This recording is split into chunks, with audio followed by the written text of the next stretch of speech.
Injuries. These are your latest Cardiff City headlines. Cardiff defender Lee Peltier will miss out this weekend against his former club.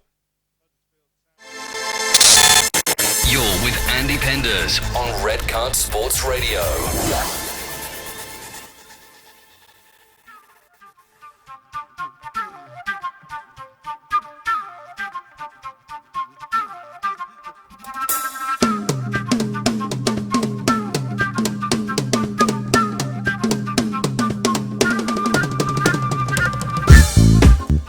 Hey, doing everyone? Saturday night, it's the Andy Penders Show on Red Card Sports Radio. We're streaming live on redcardsportsradio.com, on YouTube, on StarHub Channel 225, and practically anywhere else that will have us. That's the truth. On the way, we give you the chance to win a brand new phone, courtesy of Samsung Sports Flow. We give you the chance to win, oh yeah, check this out, a brand new Tampines Rovers signed shirt, courtesy of Red Card.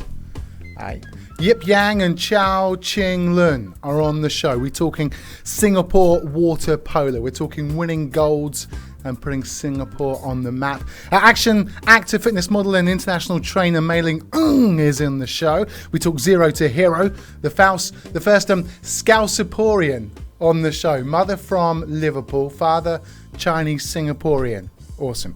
Geylang International, Carlos Delgardo on the show. We talk Argentine football. We work out what the best football name is in the world, because I think Carlos Delgardo is one of them. Geylang International's Gabriel Quak, or Quak. What is it? Nick, what is it? I guess we'll find out when he gets here, because I'm itching to know as well, because I've heard both. We've heard both, haven't we? Let's go Quak. He's on the show. We talk Lions 12 national team. Plus we ask, I'm going to ask him about that fight he got into. That saw him got banned. Alan Bentley, the best tipster in the business, is on the show. We'll give you the best tips that there are in the world. We talk FA Cup. We also have the latest S-League news as well. Also, Alex Duric, we're going to rerun that interview I did during the week because it's a special one as well.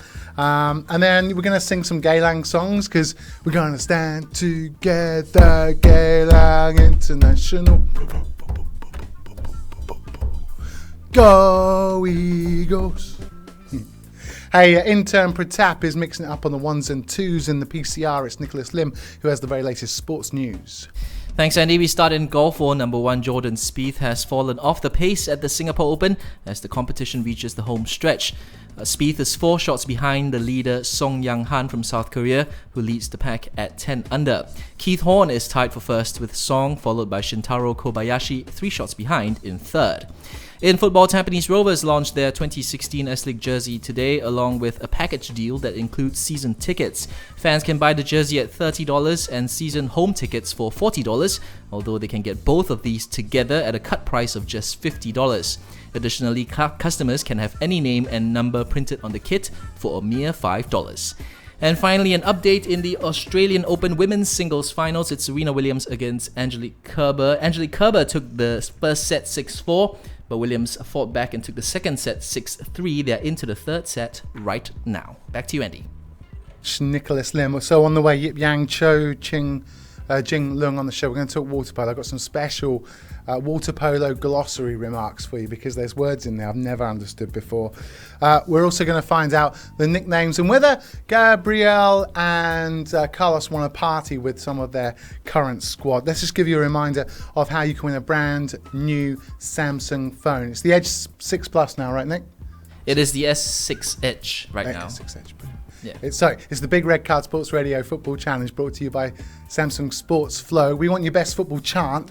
Only a couple of days to enter for this, and there's not been that many entries between you and me, or not any good ones that we've seen. We just want the best football chant, and you can win yourself a new phone. In February, we'll also be giving away a brand new phone as well. We want you to give us your story about when you met with a famous football player. Nicholas, what's the most famous football player that you've ever met? Oh, wow. I have to say Fandi Ahmad. No. Really. I saw him the other day, actually, with Ben Stein. Because, I mean, you know, people say this, right? People say, it's only Fandi Ahmad. He's played in Europe, right? He's renowned among players. I mean, players from Europe come down and talk about him. Yeah. So he's as famous as they come. So I went to watch Hougang against Warriors the other day, right? and Fandy's there, and Bernd Stanger's there, right? So I've never introduced myself to Bernd Stanger. So I went up. So Mr. Stanger, hi, I'm Andy Penders from Red Card Sports Radio. He's like, hi, nice to meet you. And then I had a little chat with Jorg. So I introduced myself, thought it's really quite cool to get on well with the national team coach, right? Log on to redcardsportsradio.com because that's what I do, because it's a cracking website with opinion, audio, video. What's the first story I see, Nick? That we'd be crazy to renew Stanger's contract. We'd be crazy to renew Stanger's contract. Whose opinion's that? That was written by, well, it was my idea, but Pratap wrote it. Well, how's that help me in relations? Well, we were just looking at the stats, really. We were just looking at the stats. Gotcha. Has he ever played professional football?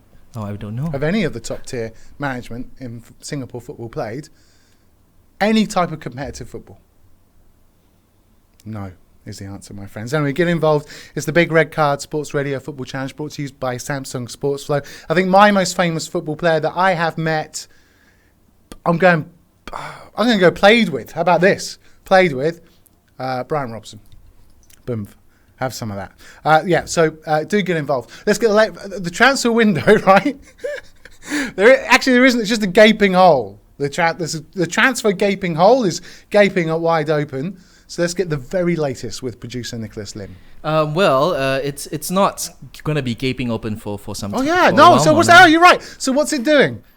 It is slowly creaking shut, I think. Creaking shut. The transfer window is slow shut. Let's get the very latest from Nick Lim.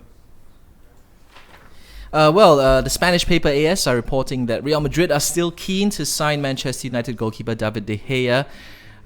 Real, who had their transfer ban suspended last night pending appeal, missed out on De Gea last summer after some deadline day drama involving a fax machine. But the AS claimed that they have two priorities this year, signing a goalkeeper and also bringing Bayern Munich striker Robert Lewandowski to the Bernabeu. And both moves will only be possible if the transfer ban is not in place. Elsewhere, France International and Arsenal's Matthew Debuchy could end up at Aston Villa on loan until the end of the season. The Arsenal defender is out of the first team picture at the Emirates and wants to secure first team football in the run-up to Euro 2016.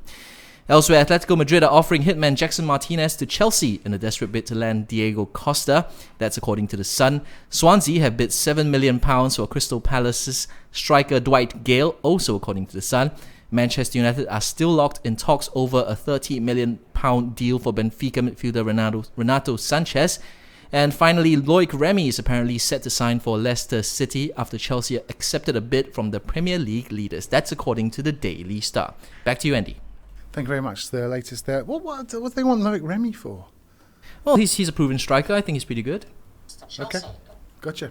Right, went to the Tampines Rovers shirt signing this morning, courtesy of Decathlon. They were there as well. Red Card, of course, big sponsor of Tampines this year.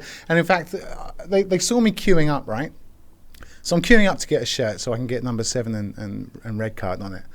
And I was spotted by a Geylang Ultra, right? Who thinks that I'm just signing up to get a shirt, but I'm not. I promise you, I'm not. I'm still Geylang International, right? Anyway, we got this shirt to give away. It is signed at the bottom here. Pennant's got involved as well. Everyone there. Fazal Naras.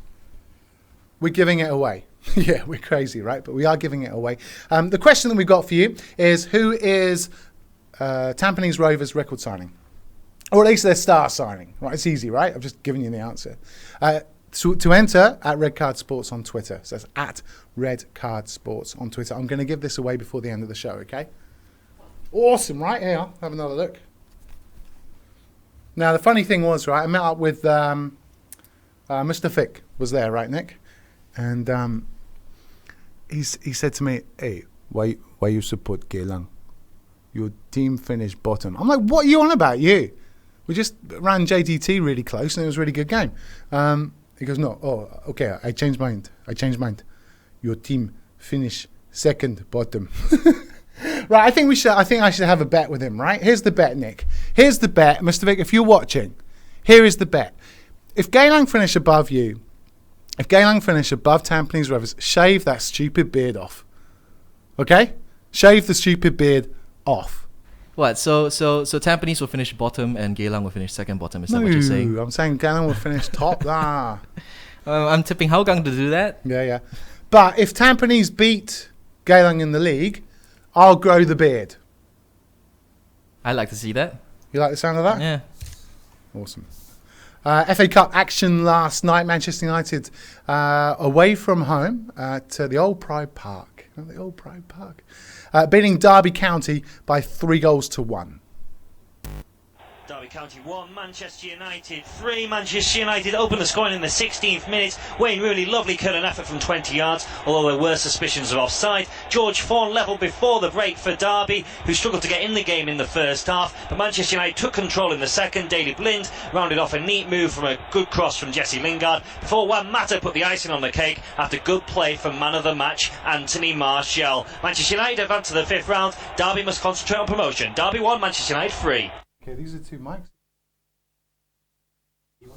What headphones on?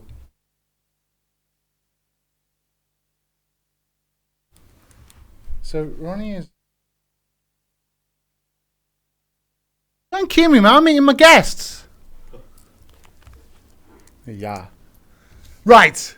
Yeah, how's that, Manchester United winning? Can you just give me 2 minutes to say hello to my guest, Nick? Man, you winning, huh? Not bad. Right, on the show, coming up, we've got Carlos Delgardo. Q. Don't shout Q. Making me look like an amateur. Look at you. On the way. Hi, guys. Carlos Delgardo and Gabriel Quak are on the show as we talk Geylang International. On the show right now, they're busy taking selfies. These boys. On the show now, Yip Yang and Chow Jin Lun, but I don't call you that, do I? Yeah, you can call me Ronnie. Ronnie. Yeah. And Yip Yang. Yeah. Nice, boys. Hey, welcome. Thanks for your time. Appreciate it. We're talking water polo and Singapore and gold medals, and it's been last year was a pretty awesome year, right? Yeah, it has been. I guess last year was a bit more special because it was the first time in my lifetime, at least, that the SEA Games were played in Singapore. Like, it's not just about being good; it's not about putting effort, but sometimes you need a bit of good fortune for yourself to be born in the year when SEA Games comes to Singapore. And just tell us, when you're collecting that gold medal, how special the crowd were, because every athlete that we've got in here who's representing Singapore at the SEA Games, they said the crowd gave them another 20-30%. Yeah, I guess it's a very special feeling because it's about one of the first time I felt such overwhelming home support, as compared to many of the away games we play where Singaporeans are usually just greeted with silence or a few family members. Yeah, it was really overwhelming, and I would say it's a once in a lifetime experience. Yeah, awesome, right? Good year for you as well? Pardon? Good year for you as well? Yeah, I guess. Basically, when we sang the national anthem on the stage, it was just special. How's that feel? Yeah, How's that feel? When you belted, did you belt out loud, or were you quite reserved when you? It was, I would say, in between. Yeah, nice. Yeah, I didn't want to be too loud, but yeah, you have to feel that. Yeah. Hey, when the camera cuts to you, right, as they introduce the team, and I've asked this to all of the athletes that took part in the SEA Games, did you ever practice your camera greeting? No. Oh, come on, because we had Dipner in, and who was the other one? Nick, is he there? Who's the runner? Shanti Pereira. Shanti Pereira. So Shanti's in the bathroom, right? Yeah. She's in the bathroom practicing the love heart to the camera. Anything like that? I guess usually when the camera pans on you, it's usually before the game, so we're still a bit nervous. Right. But it's I guess if there's a guilty pleasure of mine, I guess sometimes I put a little thought into my goal celebrations and stuff. Go on. I mean, how can you celebrate when you're in the water? That's tough, man. It's not like you do a knee slide, is it? I guess you could. It's more of hand gestures and stuff like that. Go on, show me. There was one. It was quite. The finals was pretty heated. So there was one goal after I scored. I just did this to show the opponents that Is it like a Cristiano Ronaldo type of? No, it was more of a taunt because to show him that it was no kick or something like that. Right, gotcha. Yeah, stuff like that. I guess every player has their few celebrations. Yeah, nice. I think Ronnie has a few too. You can ask him about it. I can tell you one of my teammates' celebration. Yeah, go on. After he scored, he pointed to the crowd. Yeah, then he just pointed like a water sprinkler, so he just did it. Awesome. When I think water polo, I think just the hardest, one of the hardest sports in the world, because you are constantly moving, constantly trying to keep. And look at the physique of you guys. I mean, I know you got t-shirts, but I'm tipping you're pretty ripped as well, right? In really good shape as well. Just for the uninitiated, for those who don't know water polo, can you just give us a 1 minute description of what water polo is all about? Okay, I think water polo is indeed one of the toughest sports in the world. In fact, in one of the websites, it was voted supposedly the toughest sport, even ahead of rugby and soccer and stuff like that. I think it's not simply I guess cardio-wise, all these sports are all equal, but just in terms of physicality, because everything that's under the water is considered legal. So it's very different from your normal soccer and all, where there's camera replays and stuff. Because during the water polo game, basically whatever the referee sees is whatever goes. There's no instant replay to see who is right and who is wrong, or appeals and stuff. It's just anything that's above the water, it's anything bad you do above the water is illegal, and everything under the water is legal. So what does that mean? Anything under the water? What do you guys get up to? Basically, water polo, I will sum it up in 3 sports: swimming, basketball, and wrestling. Wow. Yeah. So imagine those 3 all in the water. So in wrestling, we are pulling the trunks, we're grabbing them from behind. Yeah. They are grabbing us, we are grabbing them. So it's just a big full-on water fight. Yeah. Yeah, it's in fact one of the games last week, I think when we played this Shanghainese team, my teammate got his pubes grabbed. Why would you still have, it's the year 2016, bro. Why are you still sporting some pullable pubes? that is what the Shanghainese was trying to tell us. That was his way of telling us. But because of some language barrier, he decided to use action to show it. No. So he really just grabbed a handful of it out. It was literally a handful of it out. Yeah, it's that's very common. Disgusting. Yeah, that's pretty disgusting. I know they were floating in the water. And mate, this sounds like a mental sport then. It really is, isn't it? Yeah. But so you just had a sort of a quadrangle type friendly. It's called the 4 Nations Cup. Yeah. So Spain, Shanghai, Japan, and us. Right. How'd you go? We lost everything. Yeah, but that's okay, right? Because you need to play these guys. You're the best in Southeast Asia. What, 4th best in Asia? 5th best? 5th best. 1 goal away from being 4th. But yeah, we will take that 4th back in 2018. Yeah. But there we go. So who do you have to beat in Asia then to become? You got the Japanese, South Korea. usually Kazakhstan. Are they good? the Japanese, Kazakhstan, and China people, they are usually untouchable. At least for our level at the moment. What makes them more special then? I guess they have a wider talent pool, and they have professional players who play in clubs who train professionally, unlike us. And yeah, basically I guess they have, at least for the China and Kazakhstan, they have way better physique. They're way larger than us, and what's the ideal sort of physique then? I would say 195. Jeez, that's you big lads just scrapping out in the. We are compared small to all those European teams. Yeah. They just throw us around with one hand. Really? Shove us away. I suppose if wrestling in inverted commas is part of it, then you need to be massive, right? Yeah. So so what's your sort of training regime? Are you working constantly on bulk, on getting the right weight? Because you can't be too heavy, because you got to be fast in the water as well. Right? So for Asian teams like us, our coach is trying to mimic what Japan does. So Japan relies on speed. So our coach is also trying to mimic that.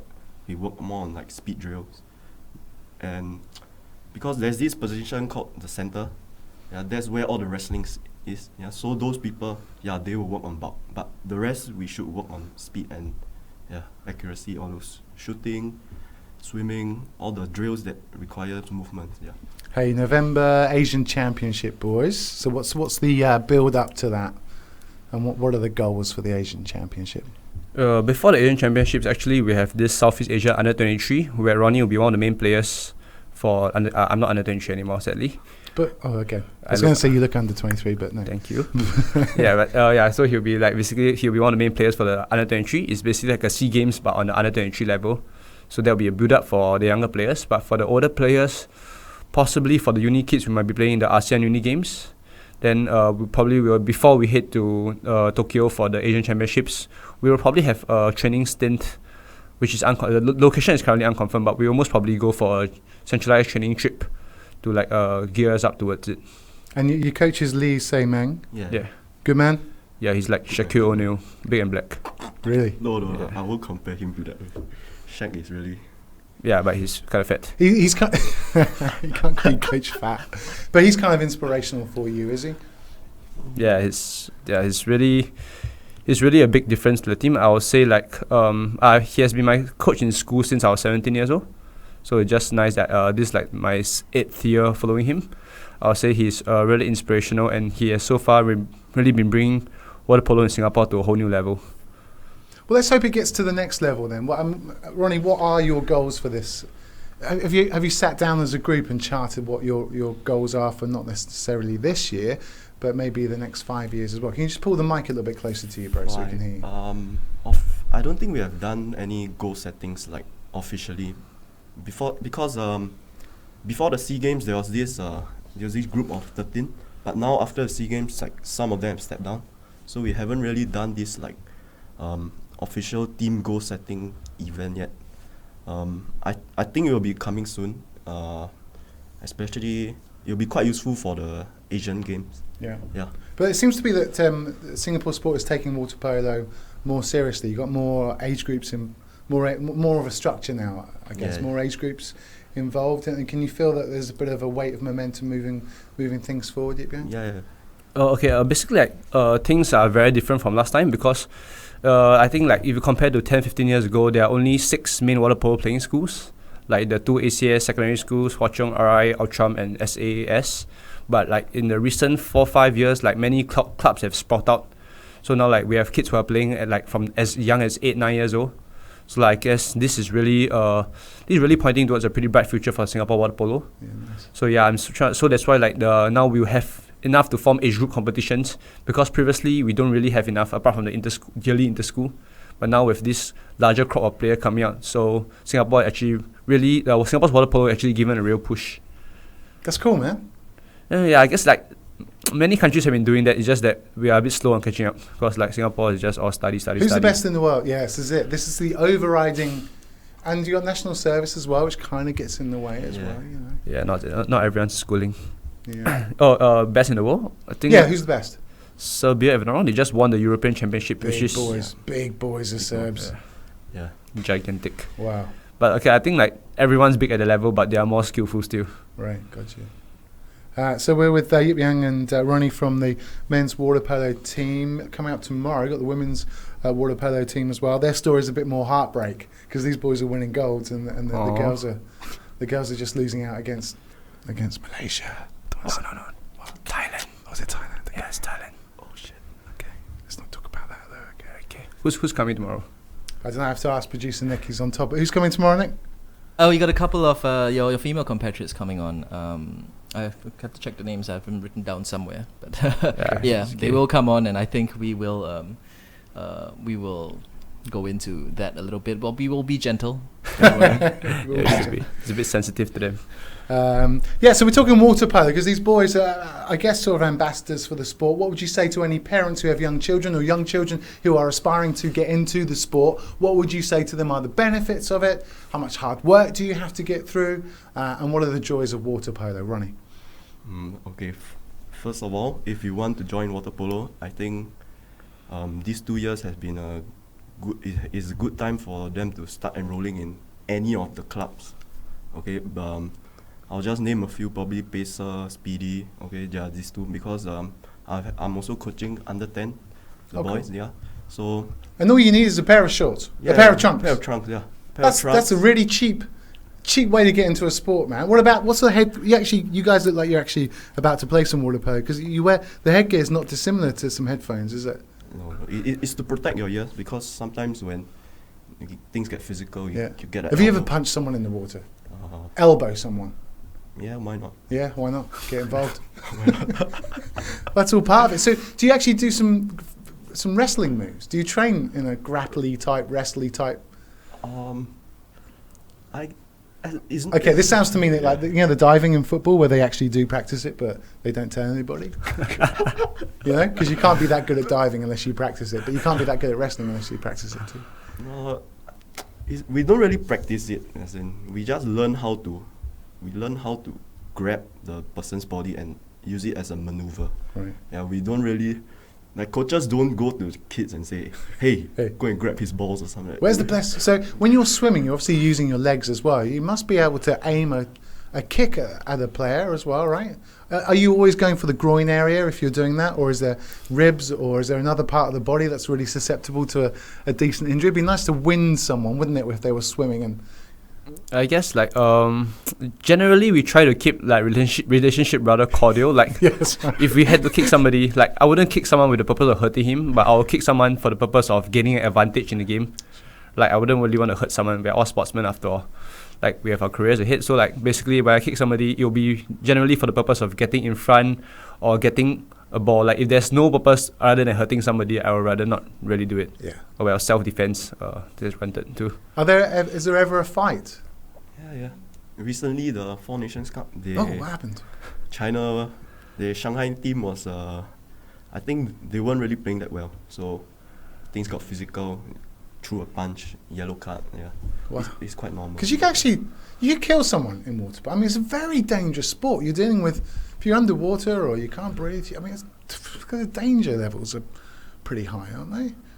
If you're fighting with someone, I just put them under the water for a bit. No? Yeah, but the good thing about water polo is like when you punch and kick in water polo, it's a bit different from like MMA style because there's a lot of water resistance. Right. Like you can't really kill someone with punches and kicks Sure. in water polo. So yeah, that's a good thing. Like in fact, I don't remember suffering many lasting injuries from water polo. Whereas like soccer, like just one season you could be That's like out right, for another 2-3 seasons. Yeah.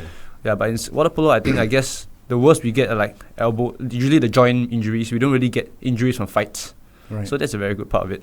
Sorry, my line of questioning has been a bit along the rest. I'm just intrigued by the physical nature of it. Because if you, to be honest, I've never watched a live game. I'd love to go and watch a live game, because like ice hockey, I think you get to see so much more. Yeah, that's ice hockey happening, is wow. yeah. It's kind WrestleMania too. Yeah. So, WrestleMania. is it fair to compare it? You're like ice hockey is the frozen version of water polo. That's what I'm thinking. Anyway, No, I think water polo is more like handball in the water right. than ice hockey. But ice hockey, if I'm not wrong, like they have some players rule where like when they start a fight, they will just throw down the stick before Yeah, they really fight. Like Just have a they have this protocol because like the stick will be way too dangerous for a real fight. Hey, how much water, Ronnie, do you take in when you? Because if ever I swim fast or whatever, or I'm going to take in some water. If I'm doing something physical with a friend of mine playing some catch or throw or whatever, you're sort of drinking water, coughing out water. Is this like a big problem for water polo players? Probably during the wrestling part, but other than that, I don't think you are supposed to take some water in because you have to keep afloat. No, yeah, I get that. I mean, I'm aware of the. I'm aware of that. I'm just wondering whether you find yourself just coughing a lot on the sides because you can't go and have a rest anywhere, can you? No. You can't rest on the side for a bit. No, like even if you're in goal, you can't just hold on to the bar or something. No. That would be me. I'd be holding on, man. Like many people think that treading water is difficult. Like water polo, the difficult part of treading water, but after playing water polo for years, you learn that treading water is actually the easiest part of it. Wow. It's contact resting. Wow. Yeah. So you guys are slightly crazy. You must have a competitive streak in you that makes you the sportsman that you are, man. Some crazy guys. Who's the craziest in the team? I'll say him. Hands down. Why? What does he do? I mean, the work ethic, his work ethic is. I just respect his work ethic. It's crazy. Thank you. Yeah, like I'm not like sucking up to him, but this is the truth. He comes down every day, earliest, comes out the latest, goes 2 times a day, others goes once for training. Yeah, so he wants that excellence. Yeah, That's incredible. Eh? So do you guys in your spare time like do triathlons or? No. You'd be quite good at the Are you quite good swimmers then? Presumably you are. Right? Yeah, we are, but like during spare time, we try to rest as much as possible. In fact, I think I do 0 exercise out of my water polo training. I'll take the escalator any day over the stairs. Sorry, anytime. That's the same sort of training that I do, bar the water polo training. By the way. I want to talk best goals. Best goal that you've scored, because I'm trying to. For all of those that haven't watched water polo, it might be difficult to work out what is a good goal and what is a bad goal. For me, in my head, a really amazing goal would be if someone puts a through ball in and when you launch yourself up, catch the ball in one movement, and then slam it down just before the water, top right-hand corner, and then give it something like that. So would that be? What's the most amazing goal that you've scored? Team goal, individual goal? I guess something similar like on the final game of the SEA Games. So like, I think we were 1-0 up only. I think we were at the moment we were 1-0 up, and like I just got my balls put by this Indonesian player, and on the very next attack I outswam him. I took the ball and like as you say, I bounced, went corner, hit the post, and off the woodwork. Yeah, off the woodwork and go in. Like, but in waterpolo it's a bit different from soccer. Like we actually aim for the woodwork. In soccer you don't really aim for the woodwork, do you? Well, it's quite a big target. Yeah, because in waterpolo like it's all hand control. It's a lot easier. It's like we actually aim for the woodwork. Can you swerve the ball? It's a bit difficult. Like soccer. Yeah, or can you maybe put some top spin on it?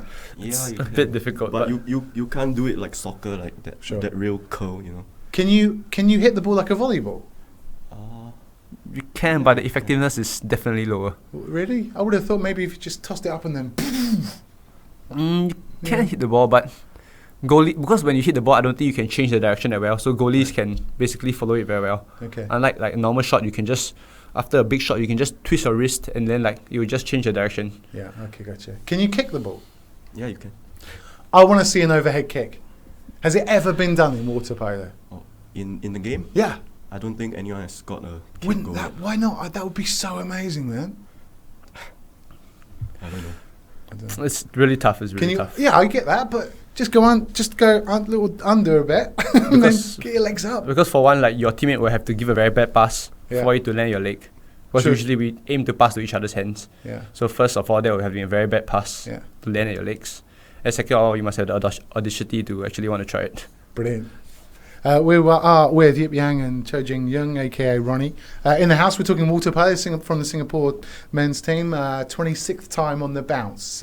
SEA Games winners. Well done, boys. Congratulations. Thank you. We've been talking about the November Asian Games that's on the way. Also on the show, Mayling Ng is here as we talk Hollywood acting.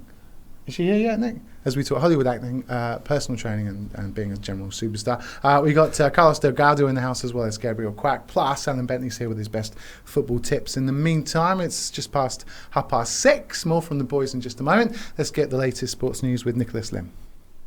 Thanks, Andy. We start in golf. World number 1 Jordan Spieth has fallen off the pace at the Singapore Open as the competition reaches the home stretch. Spieth is 4 shots behind leader Song Yang-han, who leads the pack at 10 under. Keith Horn is tied for first with Song, followed by Shintaro Kobayashi, 3 shots behind in third.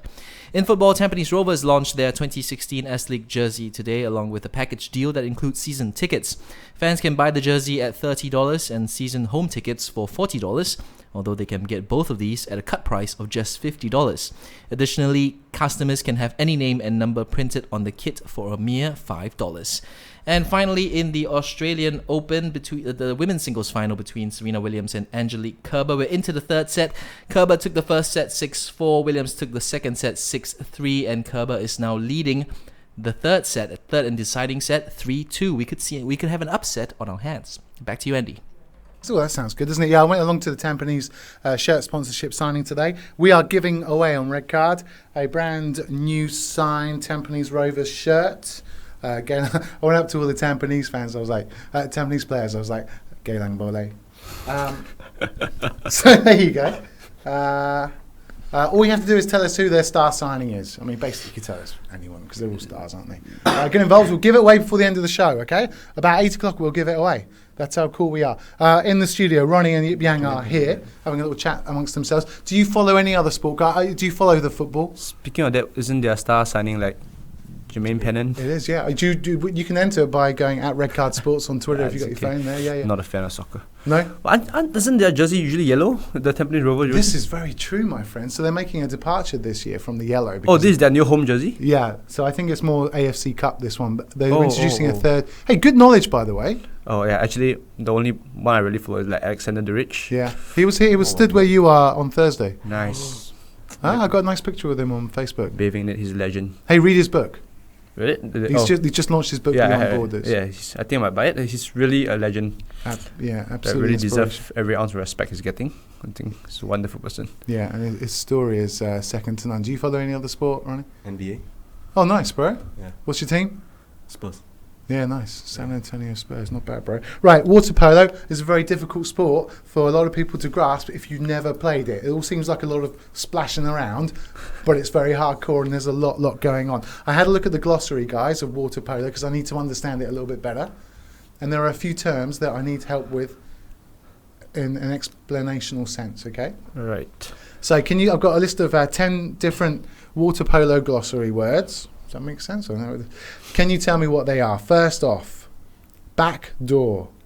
Backdoor cut. Like It says offensive player on the weak side gets behind his defender and open for a quick shot. I guess that's just kind of round the back, right? Yeah, okay. yeah. Ball out. The referee calls for the ball to be thrown to him during a timeout or dead time. It's just basically like when there's a timeout, so like when the play is temporarily stopped, like the ball has to be passed to the referee. Okay, yeah. Where do you get these words from? Wikipedia, of course. Where else? The internet. Bunny. What?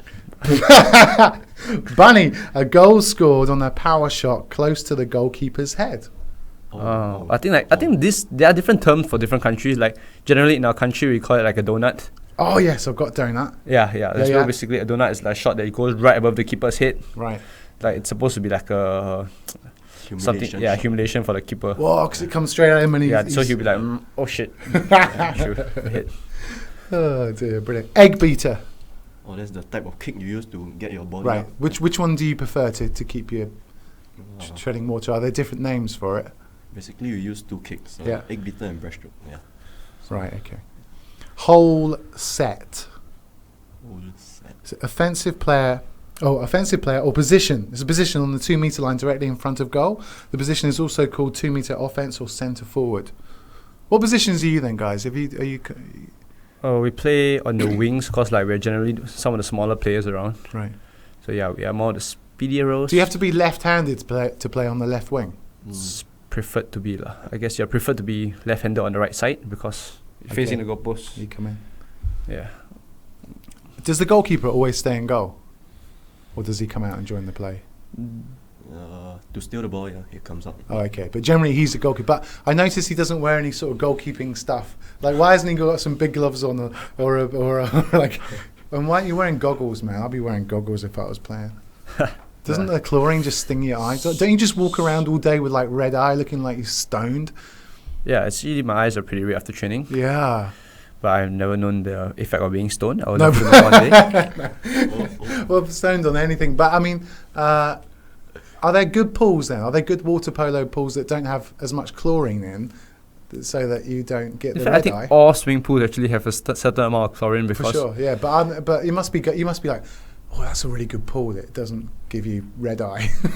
I don't think so actually. Like I think all swimming pool they probably have some sort of requirement standards to be a world class pool. You must have some standards here and there. So I don't think they can really trim on that too. I'm just speculating. I have no idea. Do you have a pool at home? Yeah. Okay, cool. But You have a if you pool at swim- home. What the? But if you swim every day, you won't feel like swimming in your own pool. This is it. Like, you have a pool at home? Oh dear. What's a jam? Jam? It says defenders crash back and occupy the centre of the pool, forcing any fast break to the outside and towards the perimeter positions. See drop. It's like a fallback. Oh yeah. Okay. V cut. V-cuts, I guess. I think driving rail up. Yeah, I think you're right. Wet pass. Pass it into the water. Like onto the water. Right. Okay. Yeah, I think these terms are not. I think. All right. Well, that's the only bit of research I did for this interview. What are you on about? It's just you think US terms or UK terms? I'm assuming the ones you got then. Look, Yeah. Wikipedia is Wikipedia, bro. I was just trying to find out more about the sport. What else do I need to know about what are the subtleties that I need to know about water polo? What else can you tell me about the sport? what I would say water polo is like behind all the fun and games that you see, like everyone throwing the ball around and stuff. It's actually many years of hard work. In fact, like this is my 12th year in the sport, and this is probably around his 10th. Right. Yeah. Is it true you used to turn up to training for the international team unannounced, just turn up by yourself? This again. What do you mean this again? If it's in the newspapers, I'm reading it, I'm doing my research. So you just turn up, so it's like someone having a party and you just turning up and going, let's go, bro. Is that, because like, okay, I guess it helps that Simon was also my school coach back then, so like, I kind of just tag along and stuff like, yeah, but I wasn't really invited, and the truth to be told, my standard was pretty far apart from the national team standard then.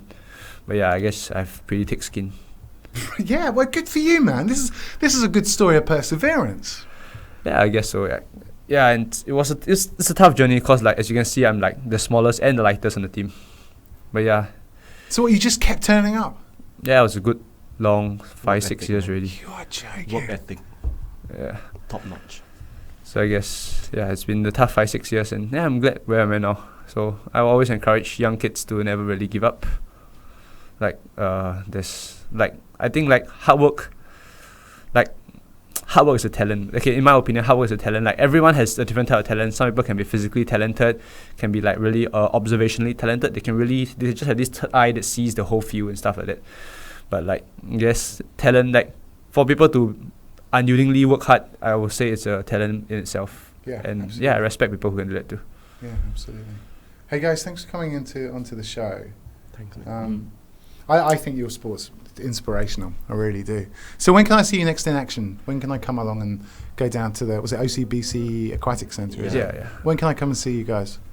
Is that under 23? Is there a chance under 23 will be held in Singapore? I don't think so.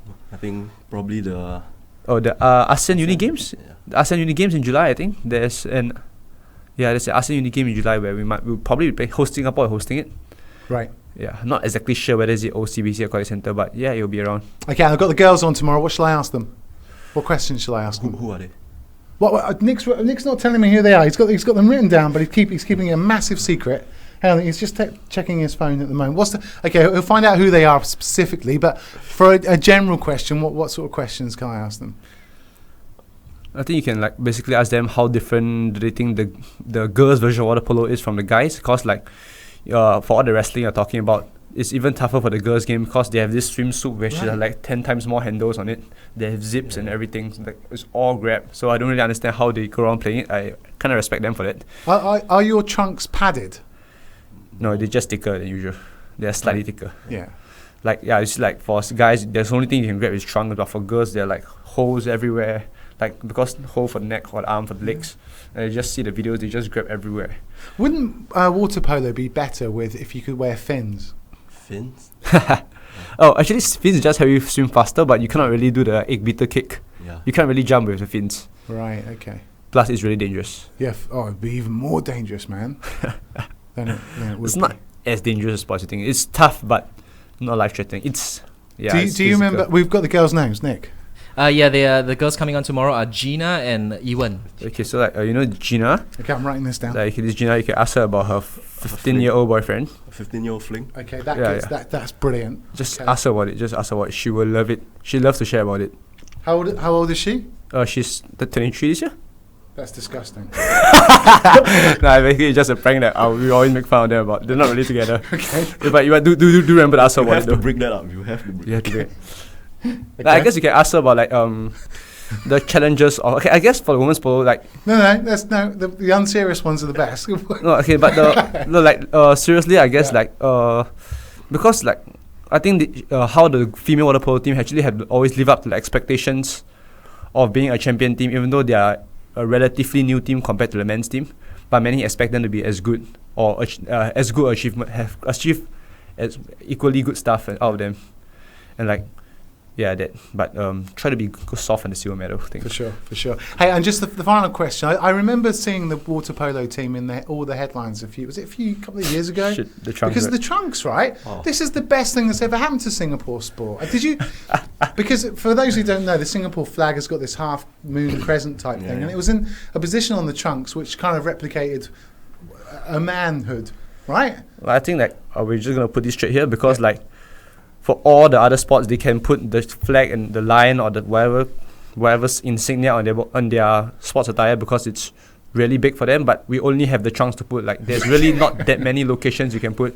Like, recently they flamed us for like having the lion on our butt. But I mean, like, where else can we put on our trunks? Like, right? I mean, like, my trunks is only this big. Where else do you want me to put stuff? So who made that decision to come up with the trunk design? Then? My seniors. Brilliant. I mean, And did you get in trouble? No, we didn't get in trouble. Like, probably the guy that designed it got in trouble. By whom? Who would tell you off? Storm. Stomp. Some people just have a lot of free time. Like, we have some grassroots dude who came down to watch our games, watch our training session, who complained about the lion on the butt stuff. I think that like, maybe they should appreciate the fact that we are training every day for the nation instead of just criticizing about things that. What's his name? This guy? I don't really know. Some grassroots dude. If I knew, he'd be on Facebook already.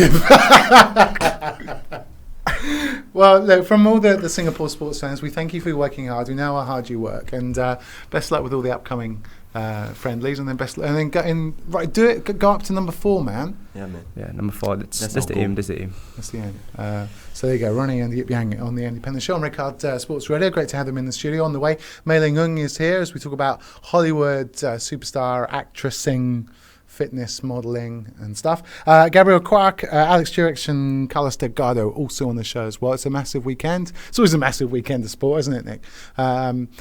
FA Cup action this weekend, and Red Card Sports Radio's got you covered. Score flashes and the best footballing guests.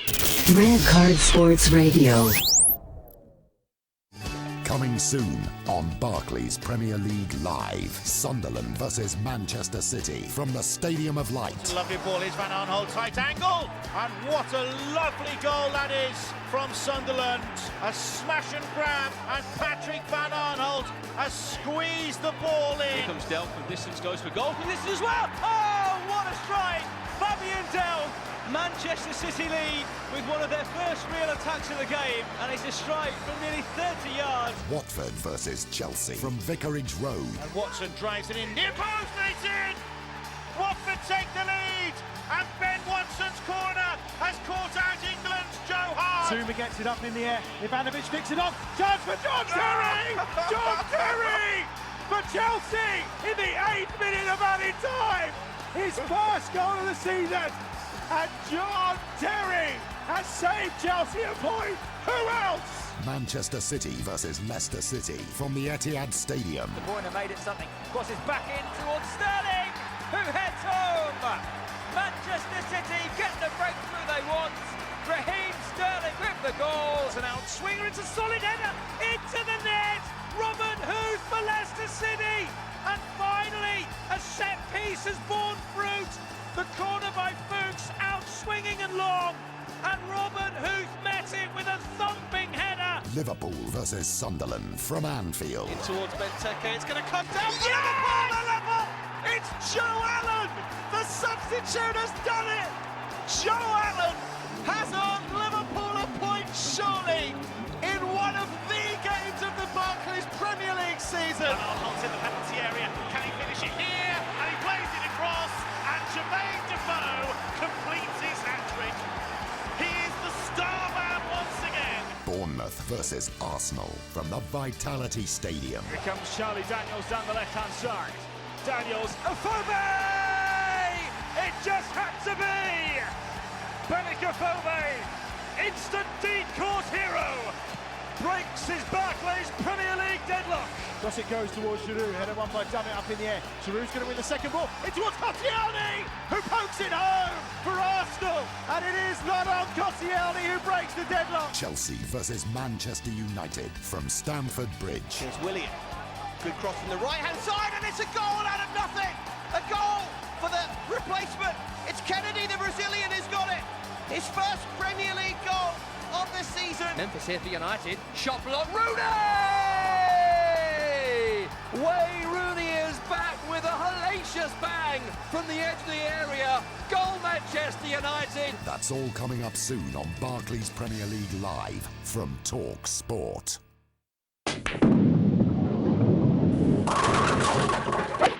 Enter a new generation of sports. Red Card Sports Radio. Welcome back, everyone. It's the Andy Penders Show on Red Card Sports Radio. Thanks for your company tonight. On the way, Carlos Delgardo, Gabriel, Quak. We don't know what it is. From Geylang International, they'll be on the show. We're also giving away a signed Red Card Sports Radio Tampines shirt signed by Jermaine Pennant. Everyone, all of the team, all right? So get involved at Red Card Sports on Twitter. Any entries yet? Have we got any entries yet, Pratap? I hope so. Right, in the studio now, she's busy sorting out her Periscope. She's international personal trainer, nutritionist, action actress, fitness model, world traveller, martial artist. List goes on, Mayling Ng. How are you? You make me sound good. I'm good, Andy, thank you. Nice to see you. Thanks for your time. Well, yeah, I've got a flight in like 7 hours and I haven't packed yet. Where are you going? LA. Your two rock. See, do you know where we first met? Where? We met on Tinder, right? That was the first time. We did, and we didn't click, and we became friends since, right? Yeah. You were dynasting me on that one, weren't you? That was well set up. Are you still? Yes, Are you still single? Meet you I'm still 5 years single. And hello, your Tinder name was Big Monkey. Can you? Yeah. What? So, no. What are you on about? You don't know what you're on about. I don't know. I know. Hey, no you idea. have your story is amazing as far as I'm concerned. Really? Because it's kind of like Fat Kid to Hollywood. Andy, you know I can still knock you out even on air, so be careful. Right? No, but it is. That's the inspiration yes, to it, right? I was a chubby child. Yes, I was a ball with hands and feet. And I was fat, as you say it, until probably till 27 years old. Didn't wear a skirt or high heels until I was 28. Wow. Because I was too embarrassed. And I didn't want to try and compete. And then at 40 years old, I'm on the stage doing like world championships of body, wearing heels and just a bikini. It's crazy. It's like, it's never too late.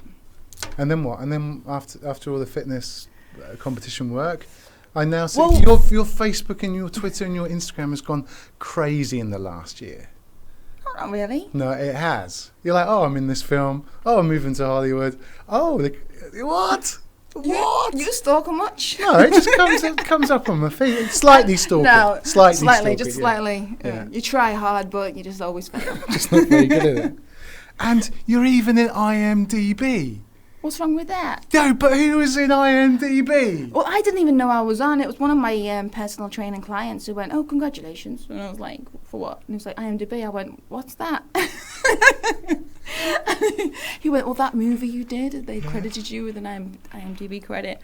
I was like, "Really?" He went to go and check it out, and of course they spelled my name wrong. So there was a big issue of they put my first name as Ng, Ng, and then my surname is Mayling. Right. I don't know. So well, that's what it should be if you're Chinese, right? Well, but it's IMDb. It's not based Chinese ways, babe. Well, this is true. So your father's Chinese Singapore. Yes. Your mother's a Scouser, blonde, blue-eyed Scouser, Liverpool. My father was a sailor, and he met my mother in Liverpool. No way. Yeah, in the docks. So do you consider yourself romantic. Singaporean or world citizen? I don't know, because I grew up in Liverpool. Everyone asked me where am I from, and I'm still moving. I'm moving to LA. I'm packing all my stuff today. 40 years old, but born in Liverpool. Then I ended up growing up in Tenerife, island of Canary Islands. It's from Spain. It's in Spain, but it's next to Africa, like Morocco, but low tax. So hence my father done business there. Right. And we grew up there, beautiful international country. And then I went to Hong Kong, tried to be a stunt woman because I've always loved like Jackie Chan, Bruce Lee movies. This wasn't the right time. The film industry had collapsed. I had a well, I'm not going to mention the casted moment that I didn't like and they put me off. And then... Well, what happened? No, I'm not telling you. What do you mean you can't do that? No, I'm not saying it. Okay. Just a certain casted moment where someone was trying to, not good. And it just put me off the industry. Right. And then... It's a dirty, filthy, sleazy industry. Is it really? I don't know. And then, so it put me off, and then I went back to... By then, I'd lost all the weight, and I started to pick up more, do less martial arts, pick up more weight, eat more protein, less rice and noodles, started to get a different shape. Same weight, body weight, but I lost lots of fat, replaced it with muscle. And then I kept getting inquiries to train people, and I was like, you know what, I should do a business of this. So I ended up becoming a personal trainer, and that was 10 years ago or something. I ended up starting in London, then I went to Spain, opened nutrition cafes in Spain, and then done it all around Asia. Became international personal trainer, Bali, Thailand, Vietnam, everywhere. Were you training some Manila. really famous people? Yes, I've done lots of celebrities. A Miss Universe, like pageant girls, great girls, and some very high-end like tycoons as well, like the big tycoons, and then the average bankers and traders and suit jobs. So you travel to each country and So I come to the country. I do the whole thing, the nutrition, the supplements, and the training. So I'll go there for like 5 days or 3 days. It's 3 days at least, and or they'll do it 5 days, 1 day on, 1 day off. And I'll do the nutrition and everything. And I take their staff shopping, show them what they should buy, how to cook it, how to restock, the pantry, blah, blah, blah. Do all the nutrition that way. Take the client to the gym 3 times, see what they can do, see what the limits are, design a program, take them again, see if they can do it, take them again, see if they can fit in another one before I go. And then they fill out a form, and they keep filling it out while I fly away. And I come back in a month's time, and I look at the new goals, the new body, and then we do it all again. I think people would be surprised on how you could actually get into shape, because this is what I've read and what I've proven to myself is that 60% of it is down to nutrition, 30% of it is down to actual exercise, and 10% is down to drinking some good water, a lot of it. Well, I don't know about the water bit, but like just 10%. But nutrition is definitely a massive part of it. But then, if you don't do the training exercise, or if you just do the running, you're just going to be a skinny version of yourself. If you actually want to sculpt your body, train your body, change your get bigger delts, smaller waist, bigger glutes, then you have to go to the gym. Wow, I'd love to be a skinnier version of myself, right, Nick? Nick's just there. What an egg, a smaller egg. Yeah, I've got issues really. I need to sort it out. Mentally. Yeah, I can't look in the mirror just yet. It's tough. We're with Mayling, and we've got so much to talk about, including martial arts and being a Hollywood star. Can I say Hollywood star now? No, not really. Come on, yeah, but it just sounds good though, right? It's going to be released in Hollywood. And hang on, so you've done 3 movies now, from what I can see. Yeah. There was Mr. John. Yeah. What? Why'd you look at me like that for? No, because I just go on. There was Lady Blood Fight. Yeah. And then you were in the latest Star Wars movie. It's not Star Wars. Wait, are you talking about that the martial arts clip I did, or the next movie? The next one, yeah. Well, it looks. I mean, what's it called? It's a sci-fi kind of. What's it called? Now it's Interstellar Civil War. It's Albert Pion who done Cyborg and the Sword and the Sorcerer. Wow. So he's a legend. So I'm very, very grateful to. Actually, the part that I read for was for a male. And then someone introduced me and said, he was like, wow, you're a shape girl, and can you act, and can you do this? And he made me do an audition. And he changed the actual, the character to a female. And I kick butt. I'm Lieutenant Mayling Lucas. Yeah. So how's your acting skills? I mean, I've known you for a while, but how's your acting skills? I've got a brilliant drama coach, Jeannie Hartman. She's amazing. I met her first in Hong Kong, trained with her in her workshop over there, but she's actually based in Hollywood. So, and then I moved to Hollywood, and then I'm training with her again. And like 2 auditions that I needed to do on video, she read with me, and I got both auditions. She's just amazing. She just brings out the best in you, eases everything. Gives you more of a backstory. You're not just remembering lines and just saying something like, blah, blah, blah. Yeah, it's like, what do you know, what you don't know, there's like, what empathy can you give, and whatever. She's amazing. And so I trained in Hong Kong to Hollywood. It's great. I love saying that, Hong Kong to Hollywood, because of her. She must have worked so hard to get rid of that Scouse accent. Well, in my last movie, I am the Lady Blood Fight. I play a Russian. I know. So yeah, you don't like me, do you? I don't always have to do the Scouse. I can do many accents, Just have to pay me. So are you charging some good rates now in Hollywood? None of your business. Well, you're so cheeky. How much do you get for this? Not as much as I deserve. Well, let's just say it's we negotiate. Yeah. So so this Lady Blood Flight, when does the... Not flight. Oh no, I just said it wrong. What's the flight? What's the Lady Blood Flight? Like what the...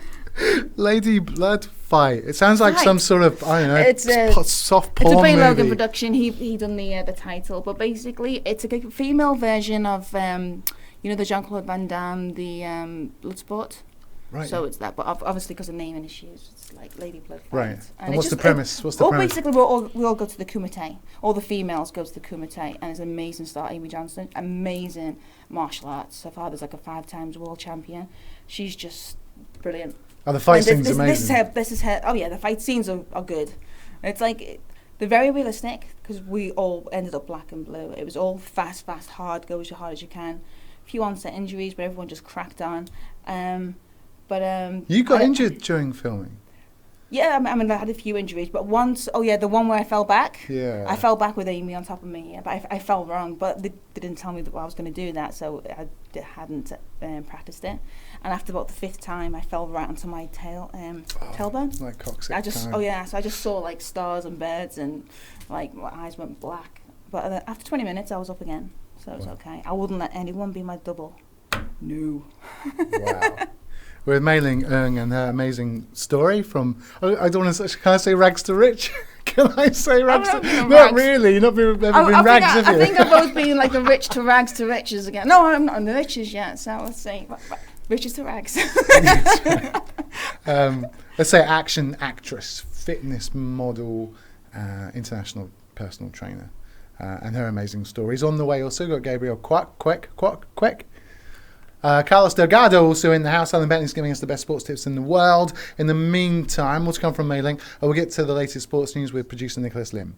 Thanks, Andy. I would start with golf, but I have to start with the Australian Open because Germany's Angelique Kerber has upset world number 1 Serena Williams to lift the title in Melbourne.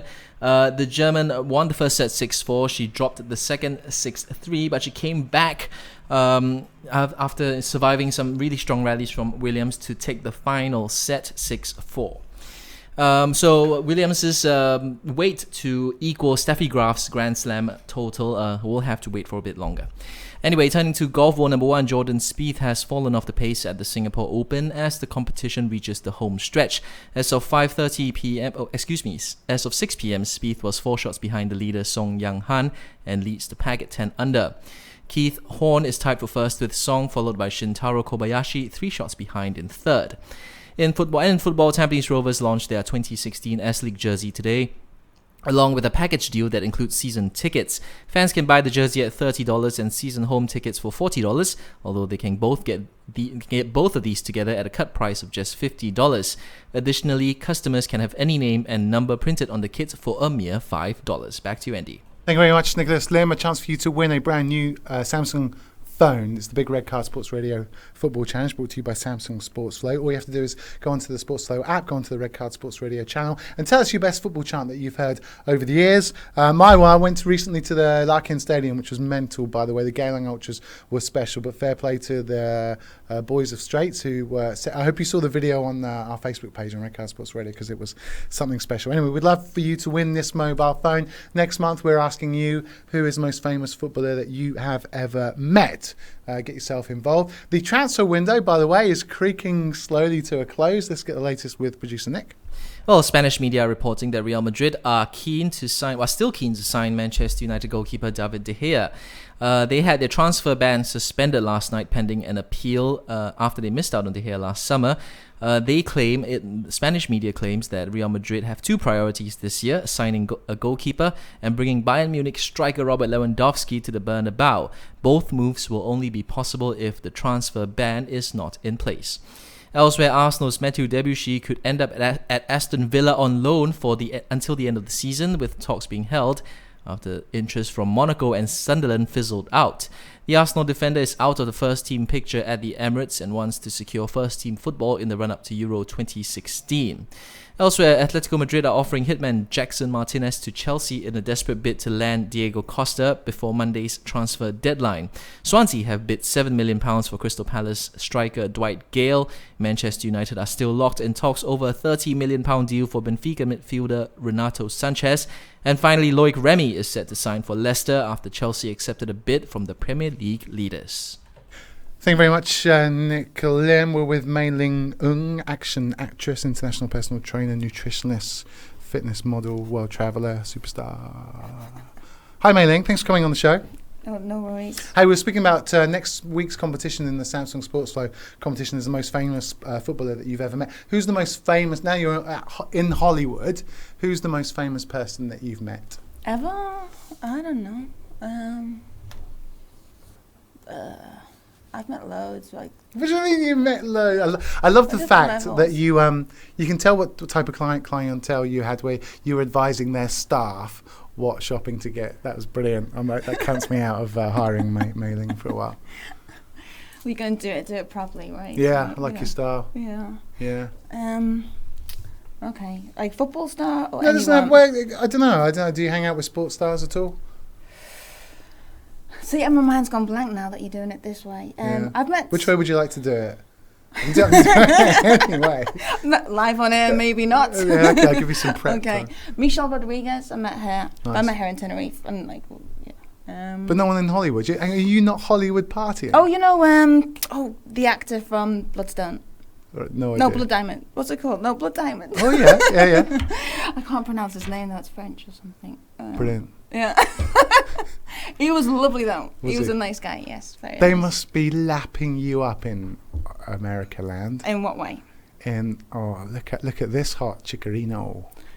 More they like me because they think I can kick butt. They You look can, at me. though. Well, yeah, but I mean, for 20 years I've been fighting this kind of like, I've always been too strong looking, too muscly, or too tall, or Amazonian is what they call me, or gladiator, whatever. Especially here in Asia, everyone like points. Well, not really. I don't know. It depends. You wanna. It's nice to be the pretty or the sexy girl for once. Like, I don't know, be appreciated like for your beauty, but not like, oh, whoa, look at her back muscles. How much do you bench press? How much do you squat? How much do you bench press? Oh, I don't do bench press. I don't do bench pressing, but I do squats, and then squats I do less of because my quads overtake my hamstrings. So I do more deadlifts. Right. 140 kilos, whatever. Nice. Tell us about the Arnold Classic then, back in 2013. Well, I might be doing it this year. No. Yeah, but this is the thing. I say I'm cutting down for a movie now, but then they don't know whether we're filming on the 29th of Feb, and then the competition's on the 4th, and we're filming in Croatia. So they can't tell me right yet if I'm going or not. So I'm just like kind of, counting my macros anyway, training every day.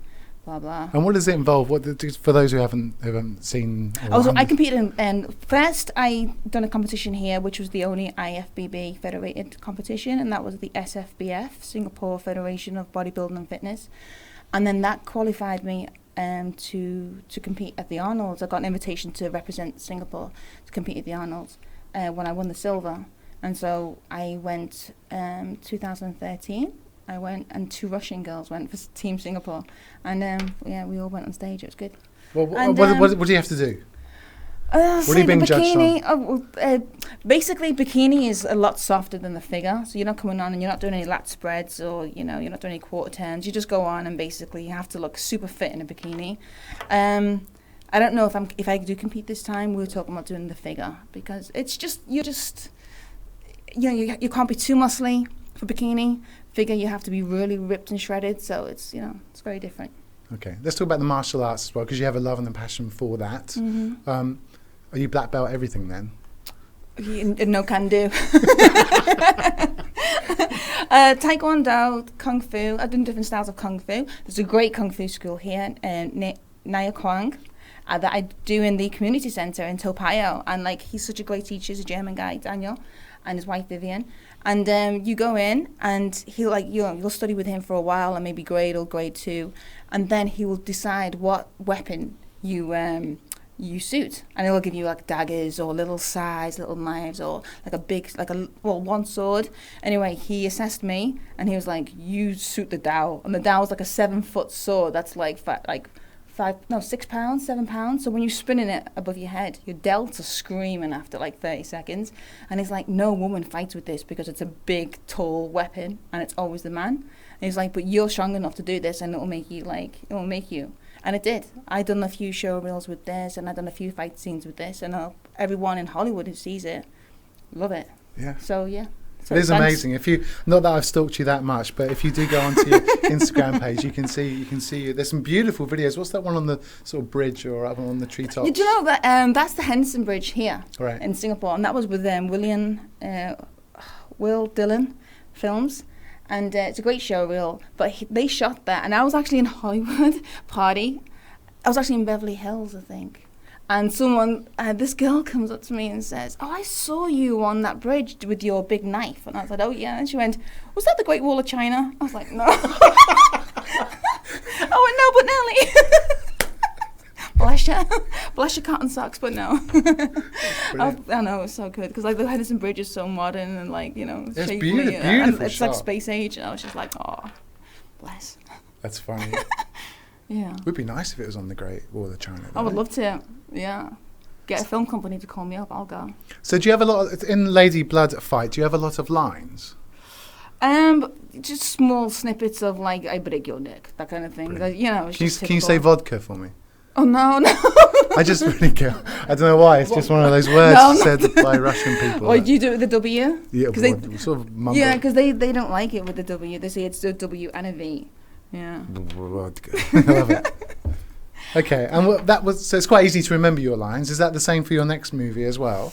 No, my next one is lots more dialogue, and there's actually no martial arts in this next one. I'm actually an actress in this one. Well, in the first one, I was actually just a mama-san. I was a madam of a bar, so I'm not one kick in the whole movie. So I don't just do martial art movies, but this one I'm a lieutenant, so it's all like, well, there is guns, there's a bit of action, I kill a few aliens and whatever, but there's no like flying kicks and stuff. Right. Yeah. That's brilliant. Yeah, it's good. Is this dream come true stuff? Definitely, big time. I always wanted to do it, and I always thought it was too late. After 30, I was like, well, that's me done. Me too. Yeah, I'm over. Like, just put me on the mantle. That's it. It's that, and then incredibly, doing the competitions, and then through like Facebook, the connections that I made when I was in Hong Kong, like 12, 15 years ago, trying to do it then, they are on my Facebook, and they were looking for this Savetta, this Russian, tall, intimidating, horrible, nasty psycho, and they thought of me. But you had to go through a lot of makeup every day. Yeah, 3 hours. 3 hours. So all the girls are dead sexy and like, really in these hot costumes, and there's like 12 of them, and then there's me. They put a big scar across my face, metal teeth, one eye, tattoos head to toe because I play a Russian convict. It's brilliant though. I loved it. Loved the process. Wow. I didn't like getting up at 2 a.m. and getting picked up at like 2:30. I didn't like that, but it was hard, but it was amazing. It's an amazing experience. But I look at the footage now and seeing all the makeup and seeing everything come together, and the director's phenomenal. Chris Nahon. I haven't got a French accent, but it looks amazing, so you have to check it out when it comes out. And when's the release date? I think it's the summer 2016. It's supposed to be in the winter 2015, but then they've put like more money in like post-production. There's good reaction to it, so they're kind of investing more, so good for them. So let's see. Yeah. Well, you'll have to do more of these things.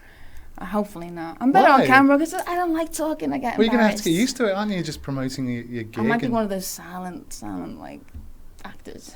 So do you have to? So in your next private, you never see me. Yeah. Well, you're not in it for that. Come on.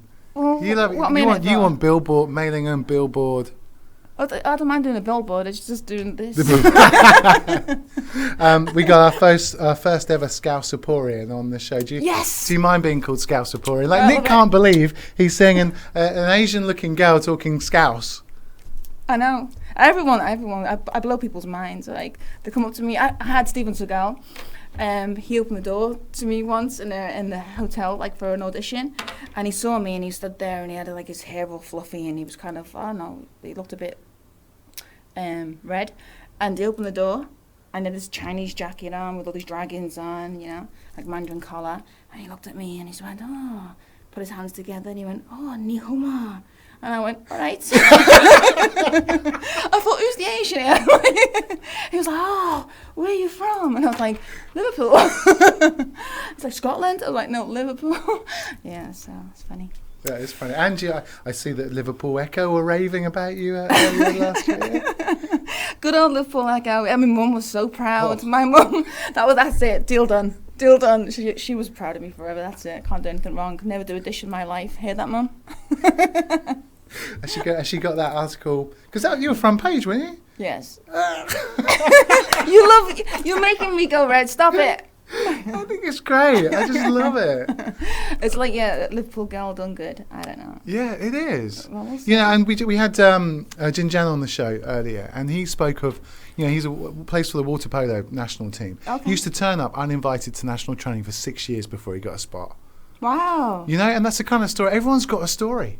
Especially when it comes to sport, everybody's got a story, and that's what we love on Red Card. That's amazing. It is amazing. But you make it. I think you just like people say to me like, they see my Facebook, like the travels that I do and the way that I just slug it. They don't see me going through the airports at 3 a.m. in the morning and everyone's asleep and everyone's got their own fridge and their own bed and I live out my suitcase, literally live out my suitcase. That's tough. And it's just like it is driving me insane. It's 5 years now, so. People are like, wow, how have you done this and what have you done? But you just don't give up, and it's like you just don't take no for an answer. It's like, well, why not? People say, oh, you can't do it now, you're too old. Why am I too old? Like, these things don't happen. Why not? God loves a tryer. Always try. I get more scared of not trying and not doing things than than going for it. I think it's stupid not to do things. Do it, and if you don't do it, That's it. Yeah, I get it. We're kind of the same at Red Card, That's kind of our philosophy. Is that? Yeah, we're trying different things that Good. not been done before. Yeah, well, they took you on. I know, right? Yeah, and I'm not cheap either.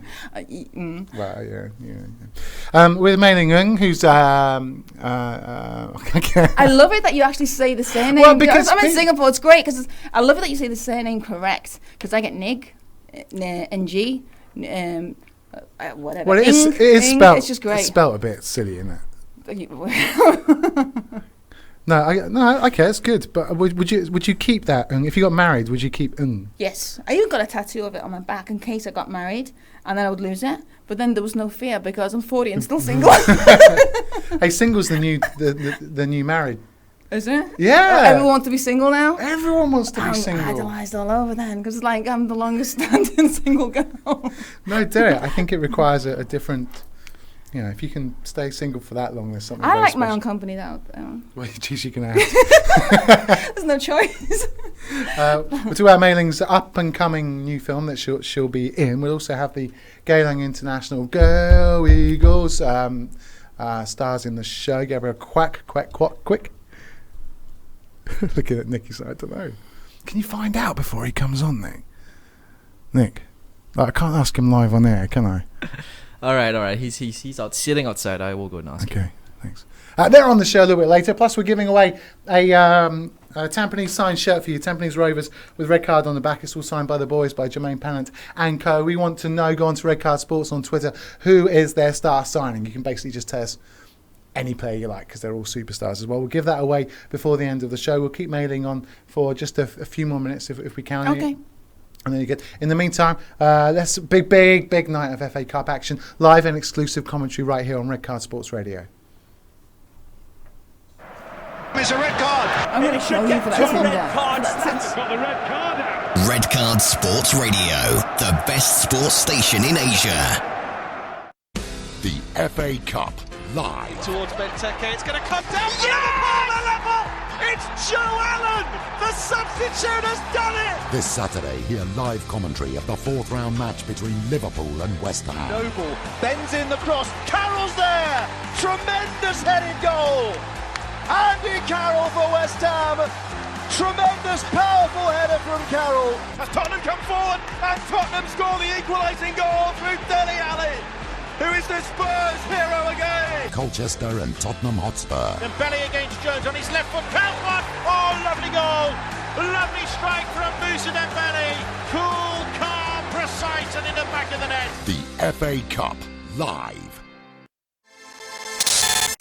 You're with Andy Penders on Red Card Sports Radio.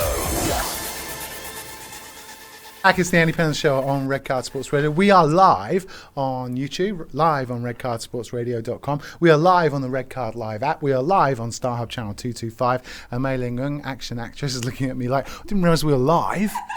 I didn't know we were live like on YouTube and all that. Like people can actually listen right now. Yeah, they can watch you as well. I've got the cameras on as well. Really? Yeah, it's all good, bro. Oh, great. I shouldn't call you bro, should I? No, I just not know really. you too well. This is the I know. Right, so more acting than fighting in your next movie. Yes. But you have to fly to Croatia. Yeah. Well, that's how Because the green superstar- screen is like, I think it's a better budget and stuff, and we need like 300 extras. So yeah. So Do you know what have you read through the script? What's the process of landing an acting gig in Hollywood? How's it come about? well, first you had to get the visa. Yeah, the visa was tough. I was really it was really tough. I was really surprised that I got it. Yeah, how'd you get it? Because the IMDb credits, and then I got so many testimonials from really good friends, like Simon Egan. He's an Oscar winner, and he's actually a friend of mine who I worked with like 15 years ago, and he was so kind to give me the time to do that. The director, Mike Leader, Hong Kong, my drama teacher as well, she's credited. So just people who are like of substance in the industry who can credit for you and stuff, that really helped. Did you consider getting married and then I got a go to Taco Bell and hang out with and make the chef fall in love with me. Yeah, I considered that. No, I didn't. No, I was like, everyone was like, just get married to someone. I was like, oh, no, I'd rather go. I think I'd rather leave. Don't want to get married. But what else was it? Oh, I got the next movie really helped as well with the contract and everything, and then the terms, and then they really wanted me as, you know, an Asian in this cast, and also because I'm not American, they want this accent, this crazy mixed up accent. No. Yeah, so they were like, she's a benefit and blah blah blah, and it really helped. Yeah. Wow. Yeah. I know. I was like, actually, the 3 months visa actually ran out, so I left on the Saturday, and then Monday, my attorney who was doing the process called me up on the Monday and went, come back, you've got it. Like 2 days after, I was just like packed all my stuff up, give everything away, moved. I was like, oh well, that was a good adventure. 2 days later, they were like, come back. It's crazy. So happy, over the moon. Oh, I can imagine. Yeah. And you've been traveling this week as well? I've been to Manila. I had a business there last year. Is so I that had to still close going? everything up. No, I had to close everything up. Okay. I was going to do a healthy alcohol concept. That it was sounds on the great. process. I know. It takes care of your hangover as you get yourself. What? Hang on, how have you stopped this? Hang on, this seems to be the cusp of greatness. Well, yeah. But I'm not going to say too much because maybe one day I might do it in California. You never know. Yeah. Wow. It was just very slow getting everything done in the Philippines for me as a new person, you know, and no history there. So it was just hard. I'd love to product test that. You'd be like, how you feeling? Terrible. Okay, next we go again. How you feeling? Okay. It'd be great, man. Yeah, you would be the perfect candidate for it. Hey, so what other business? It's difficult to know what to interview. I mean, your story's beautiful. I love this story. I love stories like this, right? But is your personal training business side of things still going on, or does that have to go to the side now? No, well, I mean, I don't do it in the US. I mean, like, I was just training someone today, hence I came in with like 3 bags. Oh, okay. Who was that? Someone famous? It was, yeah. I'm not saying well, you don't have to say, but I mean, if it's... Okay, it was exclusive, yeah. Exclusive. And then... Are you expensive then? Yes.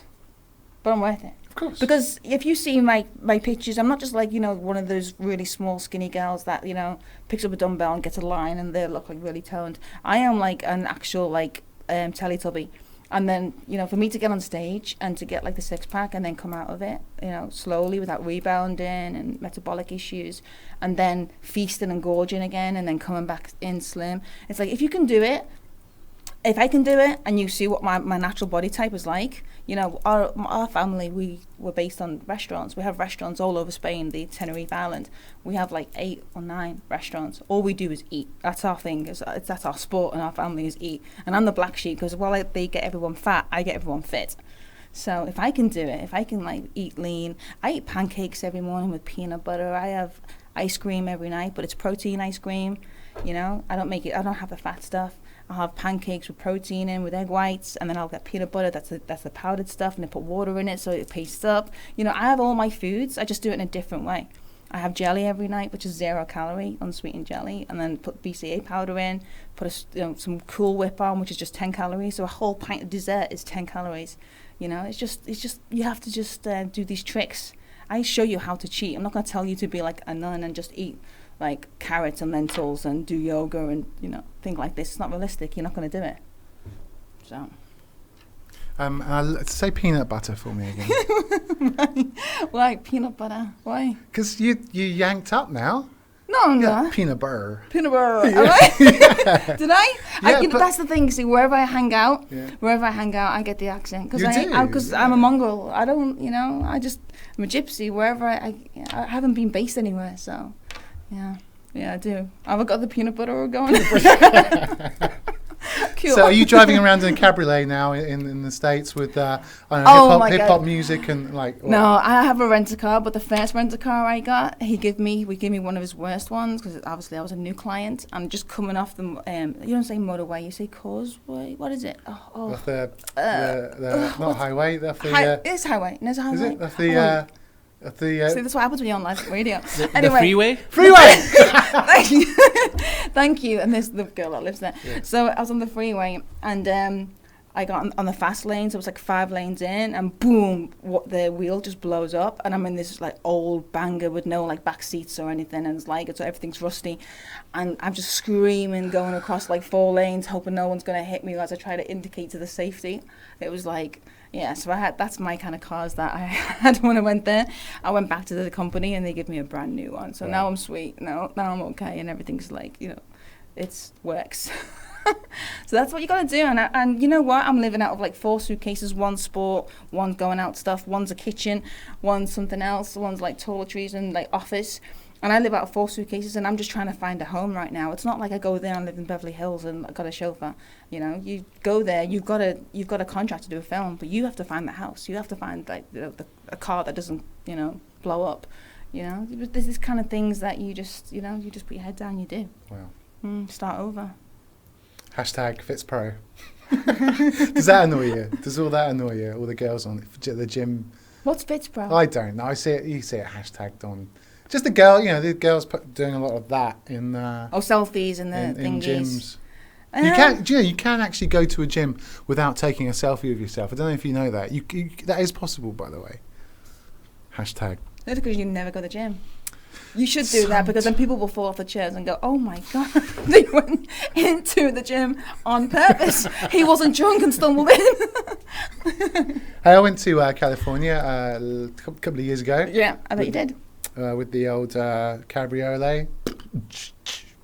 So I would love to do that. Oh, and what is it? Is it Route 6? Is it? Yeah, the San Francisco type. Yeah, No, I drove to Las Vegas. Have you been to Las Vegas everyone recently? keeps telling me to do that. Oh, mate, when you come over the hill and you see Las Vegas. I've flown to right? Vegas twice, and I want to drive there. Was that partying or was that professional work? No, 1 for the audition and 2 for the poster. What's the audition process like?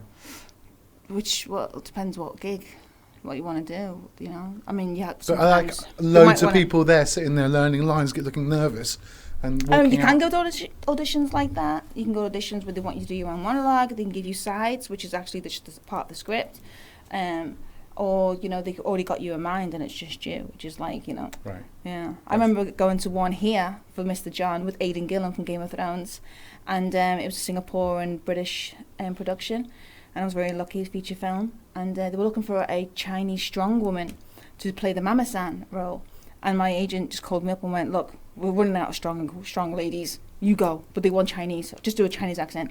I went, okay, because I can copy my dad, I easy got it. So I went in and I was like, so I was talking to him and he's like, "So why are you here? Where are you from?" "Oh, from Liverpool, this." And he was Irish, the director, but he lived in back home.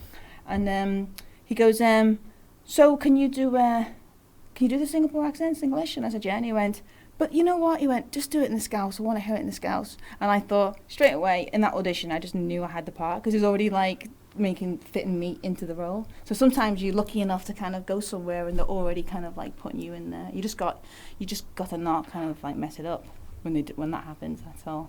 Don't let nerves take over. It's easy to get nervous, eh? Yeah. Well, I don't know. Sometimes in my head, I just think fake it till you make it. Just go in there and this is you, and own it, and then walk out and collapse and have a fit. So what's the end goal in Hollywood then, Mayling? Is it to be, like how big can it get? Get my own fridge. Have my own bed. I'm thinking like Tomb Raider 5. Oh yeah. James Bond.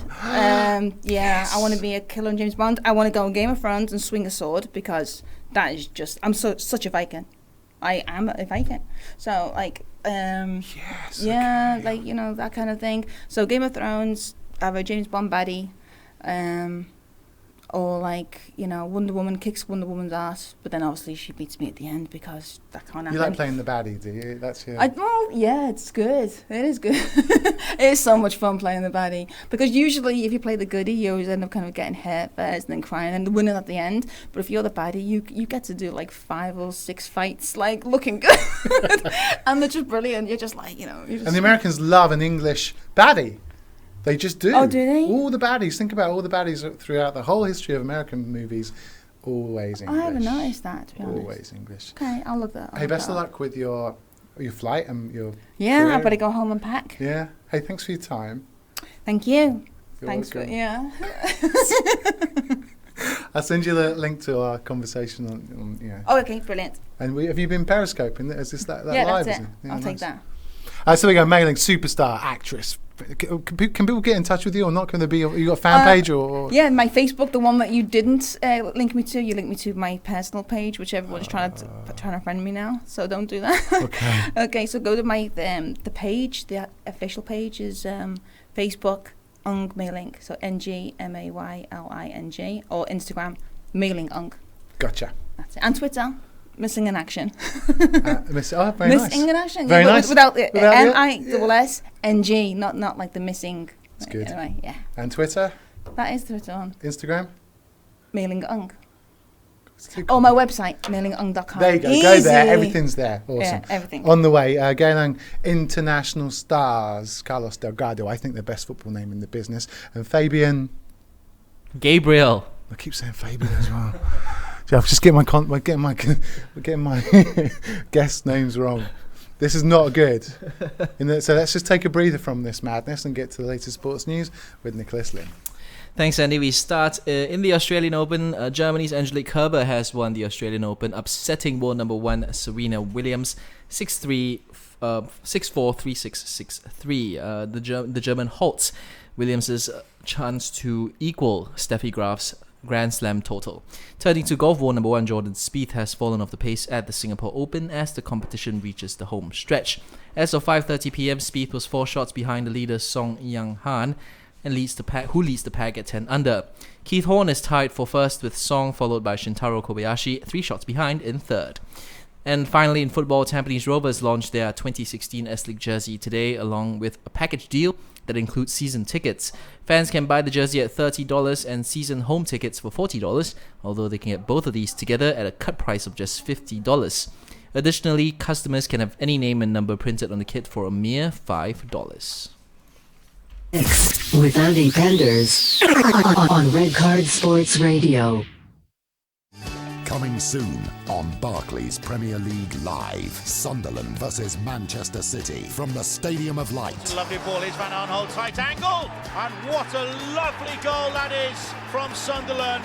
A smash and grab, and Patrick Van Arnholt has squeezed the ball in. Here comes Delp from distance, goes for goal from distance as well. Oh, what a strike!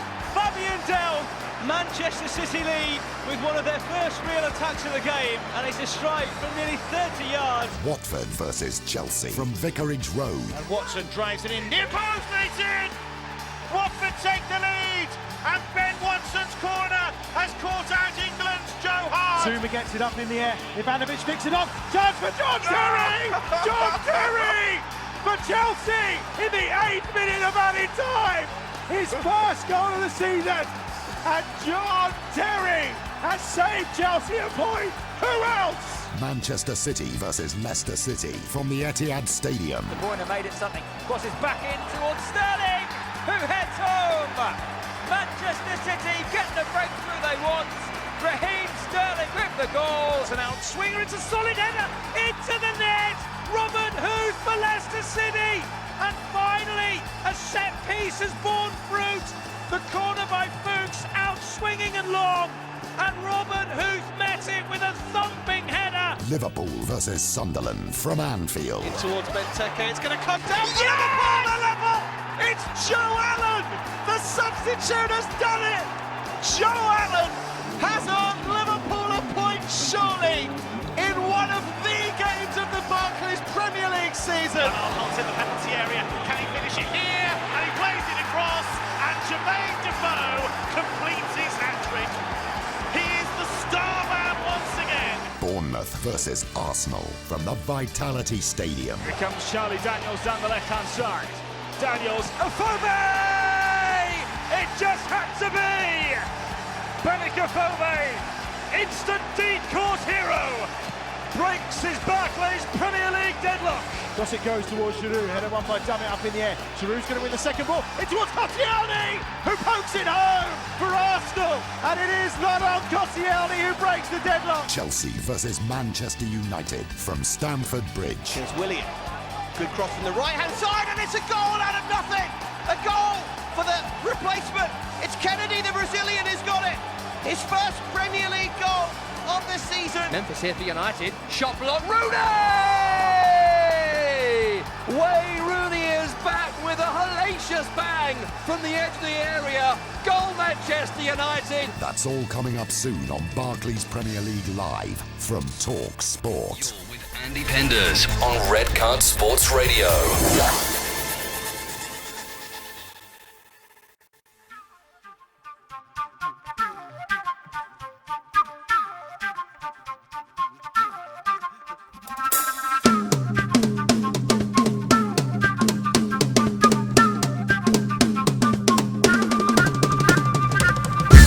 Welcome back, everyone. It's the Andy Penders Show on Red Card Sports Radio. My producer's in my ear getting angry with me because I've not been listening to him all show. Hey, just a reminder of how you win for yourself a brand new Samsung phone. It's the big Red Card Sports Radio Football Challenge brought to you by Samsung Sports Flow. Go on to the Red Card Live app on the Samsung Sports Flow and tell us what's the best football chant that you've heard. We'll ask the boys in the studio that question in just a moment. In the meantime, we're giving away a brand new Tampines Rovers shirt.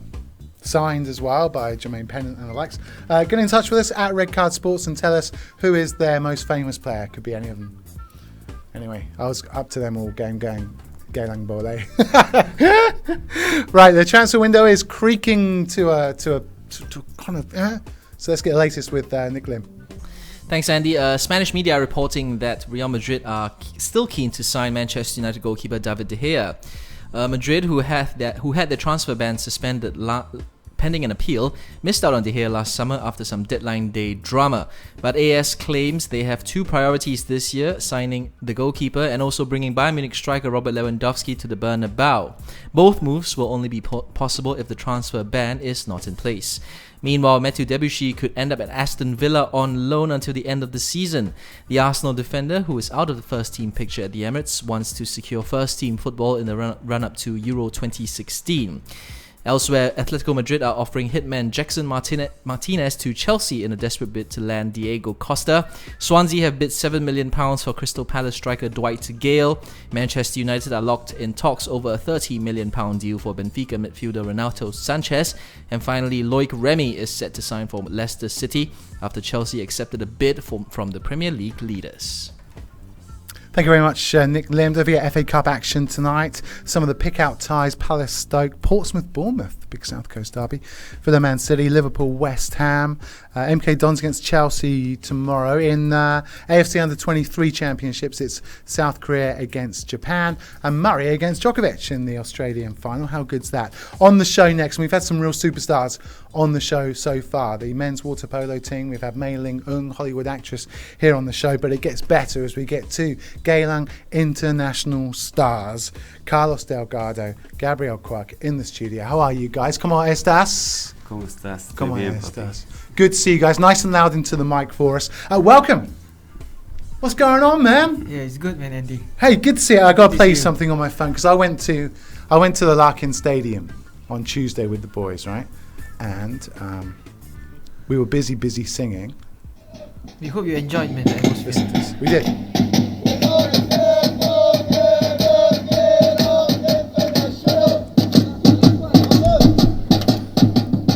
Go Eagles! Go Eagles! We're gonna stand. Mate, they did that all game long. I think you guys were outnumbering the job. I mean, although you guys were outnumbered, but the voice, you guys were way above. Could you hear them? Because I spoke to some of the guys afterwards, and they were like, "What? We didn't hear the guys singing at all." And they were singing all game long. Mind you, fair play. The support that JDT has, brilliant, right? Yeah. Good atmosphere, yeah. How's it all coming together then? Pre-season all good, Gabriel? Yeah, Hey, so- Gabriel, is it Gabriel Quak? Gabriel Quick? Gabriel Quack? Quack what? It's Gabriel Quak. Quack.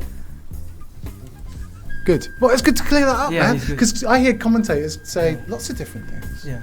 Especially Des. Des been asking me. Des Cockhill. Yeah. He's always on the show. Can't get rid of him. But he's a good commentator, man. It's good. Hey, so this year looking good. That was a narrow defeat by JDT, but I think the team was looking a few weak areas. I won't tell you where they are, but a few weak. But the team looks good. Yeah, this guy on form. Yeah, different role. Now Johor want to sign him. Yeah. Puppy. Well, Cus, I think you have the best football name ever. If I had to choose a football name, I think I would be Carlos Delgardo. But there's no Wikipedia page. There's no Wikipedia page for you, Carlos. You need to work on your Wikipedia page. Because I thought you were a baseball player. I thought you played for Deportiva Jueva. River Plate. But so I can't do any research on you. So were you upset to leave Hougang? Yeah. Were you upset? No, I finished my contract, I leave for the club. Yeah, forget Hougang. No problem. Yeah, forget Hougang. Done. But they had very good support. Yeah. Huh? They Hougang Very good Halls? support, yeah. Did they have a song for you? Yeah, they have, but I cannot remember. Very clean. So I looked at some funny, because I'm thinking really good football names, okay, Gabriel, because you have a good name too. I want you to tell me whether I've made up this football name or whether it's a real football name. Okay, it's a competition, okay? So Wayne Wanklin, he's a Reading winger. Wayne Wanklin, is that a true football name or a false football name? I think it's a false. No, it's true. Wayne Wanklin from Reading, yeah. It's true. How about the Valencia defender, Scorer Onagola? He's a good player. It's a good player, yeah. I know I made him up. Yeah, he's a such player. Mario Turdo. True. Yeah, true. Former Celta Vigo striker. Brian Penis. This for Gabriel. I think false, man. No, he played for Newcastle. Do you remember Kevin Keegan signed him from Feyenoord? Mr. Penna T. True. Can't be true, man. I just made that up from Boca Juniors, isn't it? It's true. And last one, Danny Invincible. True. It's true, yeah, the Australian, right? The Australian. I guess so. Yeah. So I went on to the Brazilian football names, okay? Because each one of us has you're Argentinian, but each one of us has a Brazilian football name. So intern Pratap in there. His name is Pratap Nishad. His Brazilian football name is Pratama. Mine is Penderto. Nicholas is Nicolino. Yours is Gabrison. Oh. Not bad, huh? Gabrison. And Carlos, you're Delgaduzinho. Delgaduzinho. Nice, huh? You should print that on our jersey. Yeah, let's get but it's Brazilian, these Argentinian. Hey, Carlos, who is the best Argentinian football of all time? For me, for myself, I like too much Juan Román Riquelme. Yeah. He's on my list. I've got a list of Argentine football players here. And Riquelme's better than what? Batistuta? What? Better than Messi? What? Better than Maradona? For me, I like Riquelme. The head can control the game, good passing, very smart, very slow when him run, but very smart when he team. Yeah. Mario Kempes? Mario Kempes. Top goal scorer is 1978. Yeah. Are people crazy in Argentina about their football? Yeah, the support is crazy. What's your team in Argentina? I support River Plate. Yeah. I play for Boca Juniors also. Wow. After that, I go to River 5 years more. Wow. I play the two big clubs in Argentina also. Wow. It's a good experience for my life. And the support there must be amazing. Yeah. It's crazy. How crazy is it, Carlos? No crazy. It's, the game is full ground. Good sound. Every club has proprietary sound for every team. So yeah. They do everything. Yeah. It's good. Hey, Geylang International, Hasmi is a new manager there. He's had to gel a lot of people in very quickly, right? Yeah. Yeah, because everyone is coming. This is a brand new team. Yeah. So, but I think things are looking pretty good. You know, we just came back from our pre-season in Johor, and I think everyone, even the management, they are quite pleased with how things are going with the team. You know, how everyone is clicking with each other on and off the pitch. Right. So I think it's good, You know, for me as a player, I'm happy to see this with my teammates as well. Are you two best friends off the field? We are starting to be. Really? You're hanging out, going to the cinema together and that sort of thing, right? Maybe in time to come. But are you two like, who's the joker in the Geylang squad? Who are the jokers? Because I hear you two are the jokers, really. Assistant coach. Yeah, no Ali. No Ali? Yeah. Really? What's he do? Why? It's funny. It's good for the team, no? They make sure every time. They make smile. Make the team happy, no? Makes the team It's happy. good.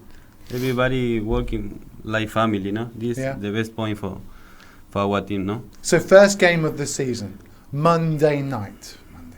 Jurong West.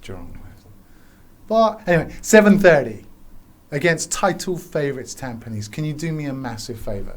So I met Mustafik today, right? Because they were doing the shirt signing. Very nice shirt, right? Not so yellow, but nice shirt, right? Not too bad. And he says to me, "Hey, why you support Geylang?" I said, "Because we're a good team, and I live in Kabanga. It's my team, man. We're good." "You finish bottom." "Oh, we don't finish bottom." "No way." I said, "We will not finish bottom." He goes, "Okay, you finish second bottom." So I've challenged him. I said, if Geylang finish higher than Tampines, he gets rid of the beard. Go, finish. But if Tampines beat Geylang, then I'll grow the beard. Okay. So do me a massive favour. So do you see Tampines as the favourites for the S League this season? Yeah, I mean on paper, you know, they have done pretty well in the transfer window, signing many quality players. You know, which I know them well.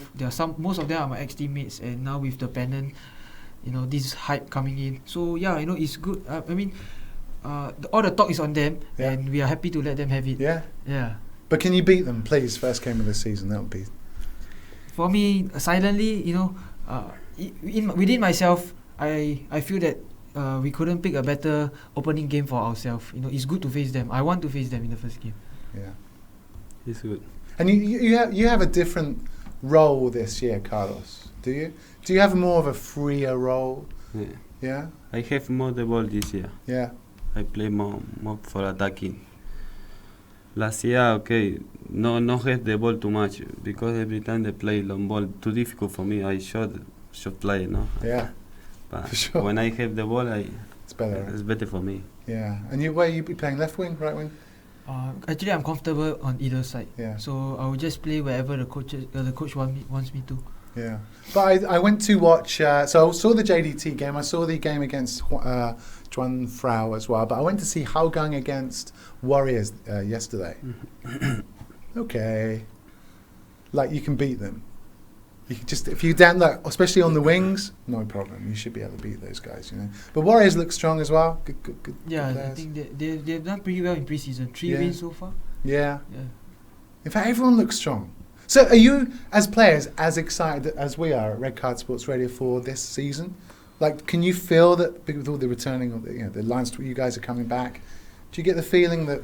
Now it's too early for say we can win the league, but they have good team, they have good players, they have quality players, they have many talent for the player come for Lion Chef. Have experienced players also. It's good for the team, the coach also, and the committee. They give good support for us. It's good. It's good. Everyone have confidence for when going inside the field. They do the best, no? Geylang Bole, bro. Yeah. Geylang Bole. Have you been teaching him some Singlish and all this sort of thing? The rest will teach him. Yeah. Yeah. But Okay. I think I heard his English has improved so much since he came. A little bit. But I can't speak Spanish. I wish I could, and then I could do the interview in Spanish with you, Carlos. Next time you can interview. Are you on Twitter, Carlos? No, Twitter. No. Are you on Facebook? Facebook. We made friends today. That's nice. But Gabriel is on Twitter, right? Yeah. And I do follow you on Twitter. Oh. But I thought what I'd do is take a look at some of your tweets over the last few years, and maybe you can tell me the story behind it. Well, exactly. Well, let's find out, bro, because you've been putting some crazy stuff on Twitter, right? Okay, this is like... It'll be interesting also to recap. Okay, we're playing What a Complete Tweet with Gabriel Quak from Geylang International. A few hours ago, you posted, "God damn it, these butterflies in the stomach." It's with regards to my 2.4, because we had the 2.4 in the morning and I was taking it. Yeah. Everybody pass? Actually, just now only 6 of us took it, because this was for 4 of them who haven't passed, and for me and Chow, we were just back from injury, so today was my first time taking it. Everybody pass? 3 of us passed. What, come on! So do they have to keep doing... I know you can't tell me who they are, but who are they? Who failed? The one who didn't make it was Sharif, Yeah. Indra and Sahil. Come on, guys! Yeah, but no, I mean, if you were there to see, I think we should be proud of them. They did very well today, and I'm sure they will pass the next time. Okay, good. Yeah. But you passed okay? Yeah. What time? I did 9:20. Yeah, come on, faster. I was struggling. You should ask him how I ran, because I just came back from injury. Of course, yeah. You should ask him how I ran. Yeah? The first man I can see in my life running with the eyes closed. Oh, funny, man. Right, January the 25th. Lousy channels here. I should be watching Federer Burdick now. Oh, this was the one we are in Johor. The channels, they didn't have anything. Oh. You know, we wanted to watch EPL, like Arsenal, Chelsea, and the Australia Open, but totally nothing. Wow. Do you support an English team? Yeah, Arsenal, big fan. Oh, Southampton play Arsenal on Tuesday into Yeah. Wednesday. Yeah, in fact, we just beat you 4-0 at St Mary's. Yeah. Yeah, I'll tell you what happened. January the 10th. Anyone looking for dog cage? Letting my going. Condition 9.5 out of 10. Almost brand new. Have you sold the dog cage, Gabriel? No. Hey, yeah. Why? How much do you want for it? I'm not sure, because it's just like, it's like a white elephant at home now, because I don't need it. My dog has grown bigger. Oh. So, I mean, why not? Just give it away. Yeah, I'm fine with giving it away. Okay. 15th of December. Op was a success. Glad everything turned out smoothly. Now I can't wait to be back. What was it? Just take us through what the operation was.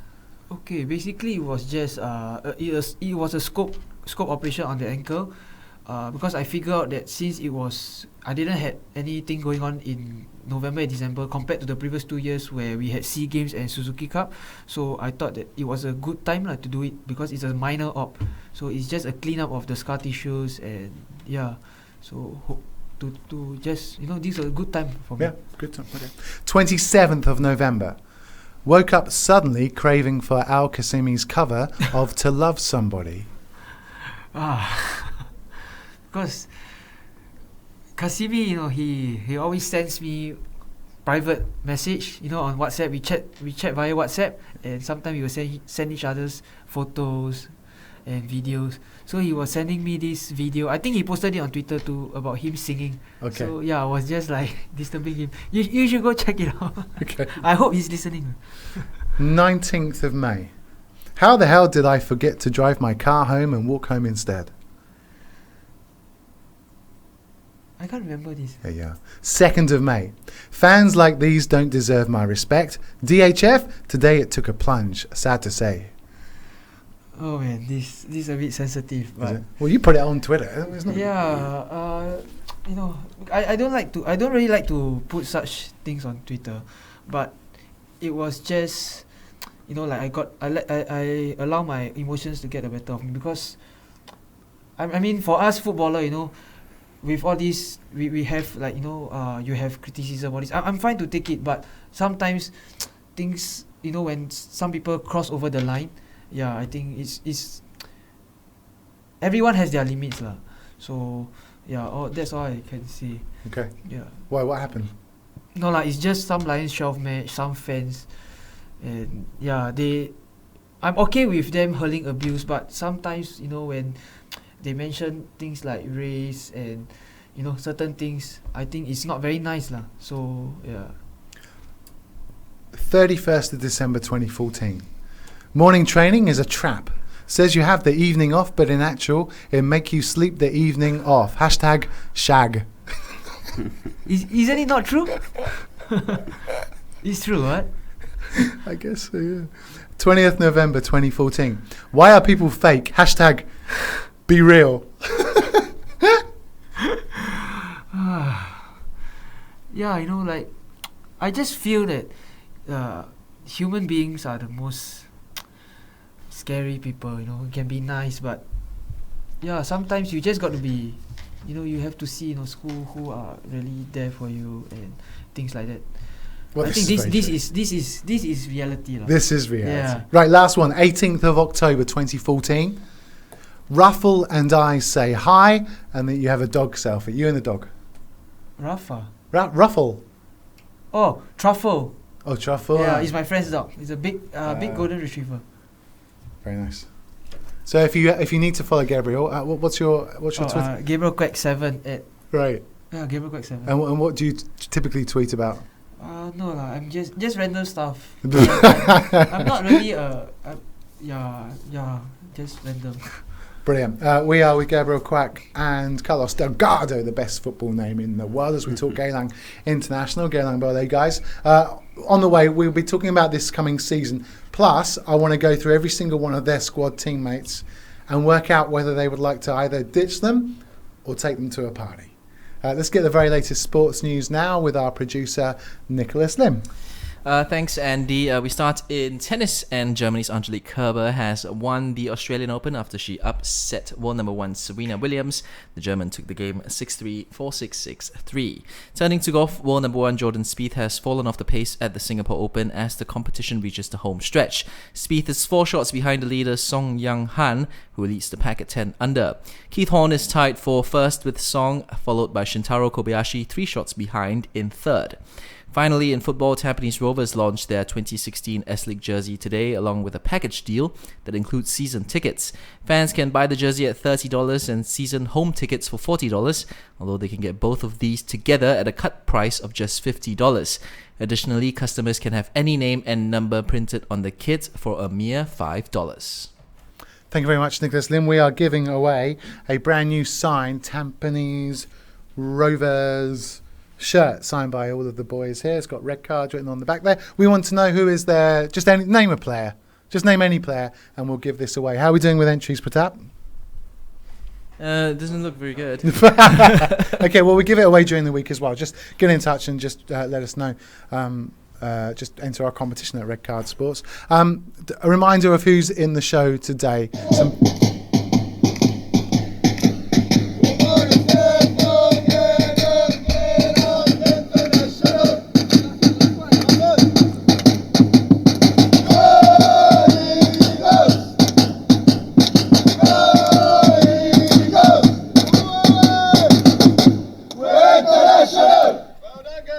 Different class. It's Gabriel Quak and Carlos Delgardo. How you doing, guys? Yeah. So have you got any more friendly matches to play before the season starts? Tuesday we might play Albirex. Where is that? Venue is to be confirmed. Okay. Why is it always like this? Huh? Why can't we know ahead of time? Huh? This is the way it is it? I guess so. Yeah. Well, it can't be very good for you guys if you don't know who you're playing. Or... Yeah, because I think now it's hard to fix lah. Some teams, you know, you're unsure, and there's limited teams that we can play. Right. Well, of course, yeah. Well, what about any of the Malaysian sides? Were you not supposed to play more is it PDRM you're supposed to play? Yeah, we're supposed to play them tomorrow. Right. But I think something cropped up. Yeah. Really? What happened? I don't know. Crazy, man. So with Jermaine Pennant joining the S-League, is this a good thing for the S-League? Are you a little bit annoyed that he's earning so much more money than you guys? It's a good team. Good team, but he's earning lots of money, what? It's okay. Need to bring good player for the people start believe again for S-League and best point for S-League they bring good player, no? Yeah. For the people come and support the league, no? Who's the best player at Geylang? For me, I think have good team. I don't know if you. No, I want to know who's the best player. I like Sahil. Yeah. It's good, smart. clever, who finishing, can play with the two leg. Gabriel? This guy, yeah? Carlitos. Se entrenan en Fontana, se entrenan Carlitos. Who's the best, Gabriel, who's the best trainer in the group? Trainer? Yeah, who trains the hardest, the best, just keeps going, does double sessions, just is the most fittest guy that you know? I think I had to go with Isa. That's his work attitude lah. You know, since I know him many years ago, and yeah. Also Daniel, no, 30 years old, and every day do the best. Every day training complete, no, every day with the sample. Plus, and he's had some injuries, that boy, as well, hasn't he? Yeah. So I mean, you got to give him absolute credit as well. Who is the smelliest, the worst hygiene in the group? It's still early in the season, so I have yet to. I will take that. I will tell you in a few months' time. And we've already discussed who the funniest as well. Let's just quickly talk about your time at Young Lions and Lions 12, if we can, Gabriel. Because look, when I'm doing my research on you, it says that you missed the 2010 Asian Games because of the fight with Beijing Guan. Yeah. What happened? Back then, when I was I think 18. So I guess I was still, young and ignorant, you would say, and yeah, I was trying to stand up for one of my teammates, Nazrul, who is playing Hougang now, and that's how it all started. Tension blew up, and eventually I was banned for 4 months, and that's where I went into NS Army. Yeah. Right. So but then you went to Lions 12. Yeah. But you didn't. Because I served 2 years. And during my NS time, I couldn't come out to play. So after I came out, I joined the Young Lions for the close season. And the following year, I went to Lions 12. Right. Yeah. Do you miss the Lions 12? We'll be lying if I say no. Yeah. Was it a special kind of group? Was it good Yeah, definitely. So many of... in fact, I think about 7 or 8 of them were same age as me, where we grew up together since 15. We were Gade boys. And 5 years together, definitely the bond that we forged together, it's different, but life goes on, one door open. Now I'm with another club, a new chapter, so yeah. And what about that first competitive goal of yours over Syria?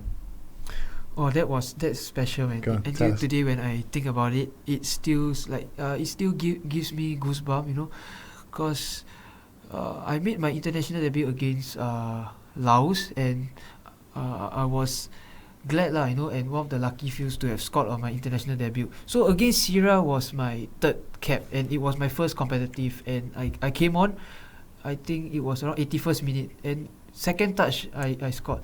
So it's special. I think I will remember it till the day I die. Right, there's 2 goals now, right? Yeah, 2 goals. What was the second? First was against Laos, yeah. my first cap. Gotcha. So the Syria was 3rd cap, 2nd goal. Awesome, Barry. And then, is there a lot being made of the fact that you're the first Singapore-born Chinese player to feature regularly for 6-7 years now? Well, definitely it's special, and of course, there's so many kind of expectation weighing in. It's good that before there was me, there was Gotak Chuan, but that was many years back. So when I came in, there was a lot of hype and news about it, and I'm glad to bring back this sort of interest. They know that there is a Chinese there playing, and to bring back the belief in especially Chinese families who feels that maybe football is not made for Chinese. I mean, this is the fact that many of the Chinese families, what they are thinking, and it's good to see now that many Chinese are coming. Like Fabian, Zhuwei, Ignatius, Stanley, and slowly more are coming. You look at the youth now, and there are more Chinese, and hopefully I set the path for them to come. And it's good Maybe some of them may take me as icon to follow, and I'm hopeful. I'm glad if that's what I'm doing. Yeah. Yeah, it's cool, bro. I mean, it seems strange where the majority of the population are, predominantly ethnic Chinese. It's good that you're doing this, man. It's good. And Stanley's been on the show as well. Yeah, I know. He seemed quite shy when he came on, Stanley. No, off studio, he's not. Really? Yeah. How come when we put a mic in front of them, Nick, they all go quiet on us, man? I don't know. It's just one of those things. You kind of have to get used to having a mic in front of you. A lot of people climb up. Yeah, well, that's true. Even me sometimes. With Gabriel, Quak and Carlos Delgardo. Hola, como estas? We're on the Andy Penders Show on Red Card Sports Radio. Still to come, we'll play out that interview with Alex Duric, who former Tampines and legend, about his new book, which is Beyond Borders, which is a fantastic book to read as well. It's coming up for 8:05. Two Geylang International stars here. So we've already decided that we got a good chance to win the league. I've lost my scarf, by the way. I left my scarf, which is normally sits here. I left it at the Larkin Stadium. Oh. It's bad, right? So anyway, I need to get a new scarf. But the Ultra Eagles guys are really, really good fun. So hopefully we can win the league this season. I'm very confident of that. Win the league, huh? Yeah, why not? Yeah, no, I'm good, but I'm quietly confident, but I just prefer to take one game at a time. You know? Yeah, right. Come on, this is football cliche. Come on. Yeah. I want a footballer telling me, look, we can beat Tampines because they think they're better than they are. We saw them against Mohun Bagan. Didn't look anything special. Actually, they looked okay. What? Did you see the game? I saw the highlights. Yeah, they looked all right. Defensively, a little bit naive, but up front, looked good. Yeah. Jordan Webb on the wings, got Pennant coming back in. Fazra Noah's up front. Look good. Anyway, let's talk a little bit more about Argentinian football. Because as a child, Carlos, you would have grown up, presumably, playing football on the streets and just going to walking, living, breathing football. From maybe 3 and 4 years, all fathers, they give the same to children for play futsal, start futsal, for make technique. Futsal seems to be the way after to go 11 they bring to big field, no? For 3-4 years start play futsal. This is good for make technique. And then how did you get what was your first club was Boca? Boca. Yeah, how did you get spotted playing for Boca? Boca is different than River because Boca is more physical. River is more technique, like to play more with the ball. Boca is more energy, more... Right. Yeah. But there's some super... I mean, you think about Boca Juniors, you think about River Plate, and some of the players that have played for those clubs. Those are crazy names, man. Mm. Yeah, okay. I was hoping you would elaborate on that for me, Carlos, but let's not do this. But you've already said Riquelme is your favourite player. He's still playing. Is he still playing? Retired last year. Retired, okay. But he was still playing at 40 plus, but playing for Boca, right? Or River Plate, where was he? Boca. It's Boca, right. But I used to do the Argentinian highlights show, right, for ESPN. So I'd see these players regularly. I see Mauro Zarate, top goal scoring, blah, blah, blah, blah. Mm. And then all of a sudden Riquelme comes back. And you think, wow, and all the time, just the same free kick, you know? Same free kick, the same, always assisting goals as well. It's very good player for me. What about Carlos Tevez? Tevez is different, no? Tevez is more striker. Riquelme is more playmaker. Have you ever met Diego Maradona? Have. Tell me. Yes. What happened? Maradona. If I meet him before. Have you met him? Have you said hello, Mr. Yeah. Maradona? When I stay in Boca, him come to say hello for all players when younger, no? Make picture, everything. Okay. Good. Any other famous Argentine footballers that you've met? Yeah. When I play River, I play with big players, no? Go on, who? Falcao, Augusto Fernandez, Buenanote, Higuaín. You play with Higuaín? Also, when I play in Boca, Tevez also training together. No. Yeah. That's awesome, man. Yeah. What's the biggest name you've ever played with or played against? What's the most famous, Gabriel, that stands out? Will have to be the EPL Barclays Asia. Yeah. Yeah. Didn't get to play against Arsenal, but saw them and I played against Stoke. So yeah, So you would have been up against Arnautovic, was yeah, he was. Why that guy's class, man. He's class. Like he looked different level. Yeah. Like he's probably one of the only players I think that could play for a Manchester United or a. Yeah, he's doing so well this season. Yeah. He's killing. But he's just a bit lazy, but skill-wise. Yeah. So when you got close up to him, did he look like a different specimen? No, I didn't. I just did my work, but he was too fast. He pushed and he ran because I guess it's not only me. You look at EPL, defenders are struggling against him. Look at how he tore Man City apart, that game where they beat them at home. So it's good to have that feel and experience. Yeah, amazing, bro. And what next for the national team? We're having a game on February against Afghanistan. It's the last group game. Yeah. So, but I think that's a dead rubber already. Right. Yeah. Because we are already on third place. Okay. So yeah. And then any hopes of Argentinian international call up, Delgardo? Carlos? No. From young I training, but no qualify for play cup. Training is the. Okay. Hey, just a reminder, everyone, you can still win for yourself. I think we'll keep this open during the week. It's a brand new Tampines Rovers signed kit with red card on the back and number 7 there, so get yourself involved there. We're coming out for 10 minutes past 8. Let's get the latest transfer news, shall we, with Nicholas Lim. Thanks, Andy. Spanish media are reporting that Real Madrid are still keen to sign Manchester United goalkeeper David De Gea. Real had their transfer ban suspended pending an appeal. And they claim they have to have 2 priorities this year, signing a goalkeeper and also bringing Bayern Munich striker Robert Lewandowski to the Bernabeu. Both moves will only be possible if the transfer ban is not in place. Elsewhere, Arsenal defender Mathieu Debuchy could end up at Aston Villa on loan until the end of the season. The Frenchman wants to secure first-team football in the run-up to Euro 2016, and his fellow Frenchman Remy Gard is keen to add its experience to the bottom-of-the-table side.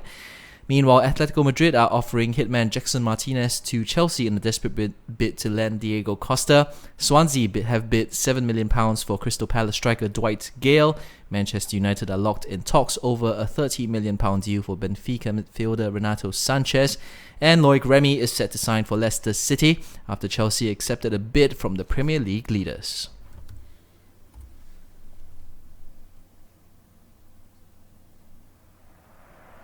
It's a red card, and he should get 2 red cards. That's got the red card out. Red Card Sports Radio, the best sports station in Asia. The FA Cup, live. Towards Benteke, it's going to come down. Liverpool are level. It's Joe Allen. The substitute has done it. This Saturday, hear live commentary of the 4th round match between Liverpool and West Ham. Noble bends in the cross. Carroll's there. Tremendous headed goal. Andy Carroll for West Ham. Tremendous, powerful header from Carroll. Has Tottenham come forward, and Tottenham score the equalising goal through Dele Alli, who is the Spurs hero again. Colchester and Tottenham Hotspur. Belly against Jones on his left foot. Count one. Oh, lovely goal. Lovely strike from Moussa Dembele. Cool, calm, precise, and in the back of the net. The FA Cup, live.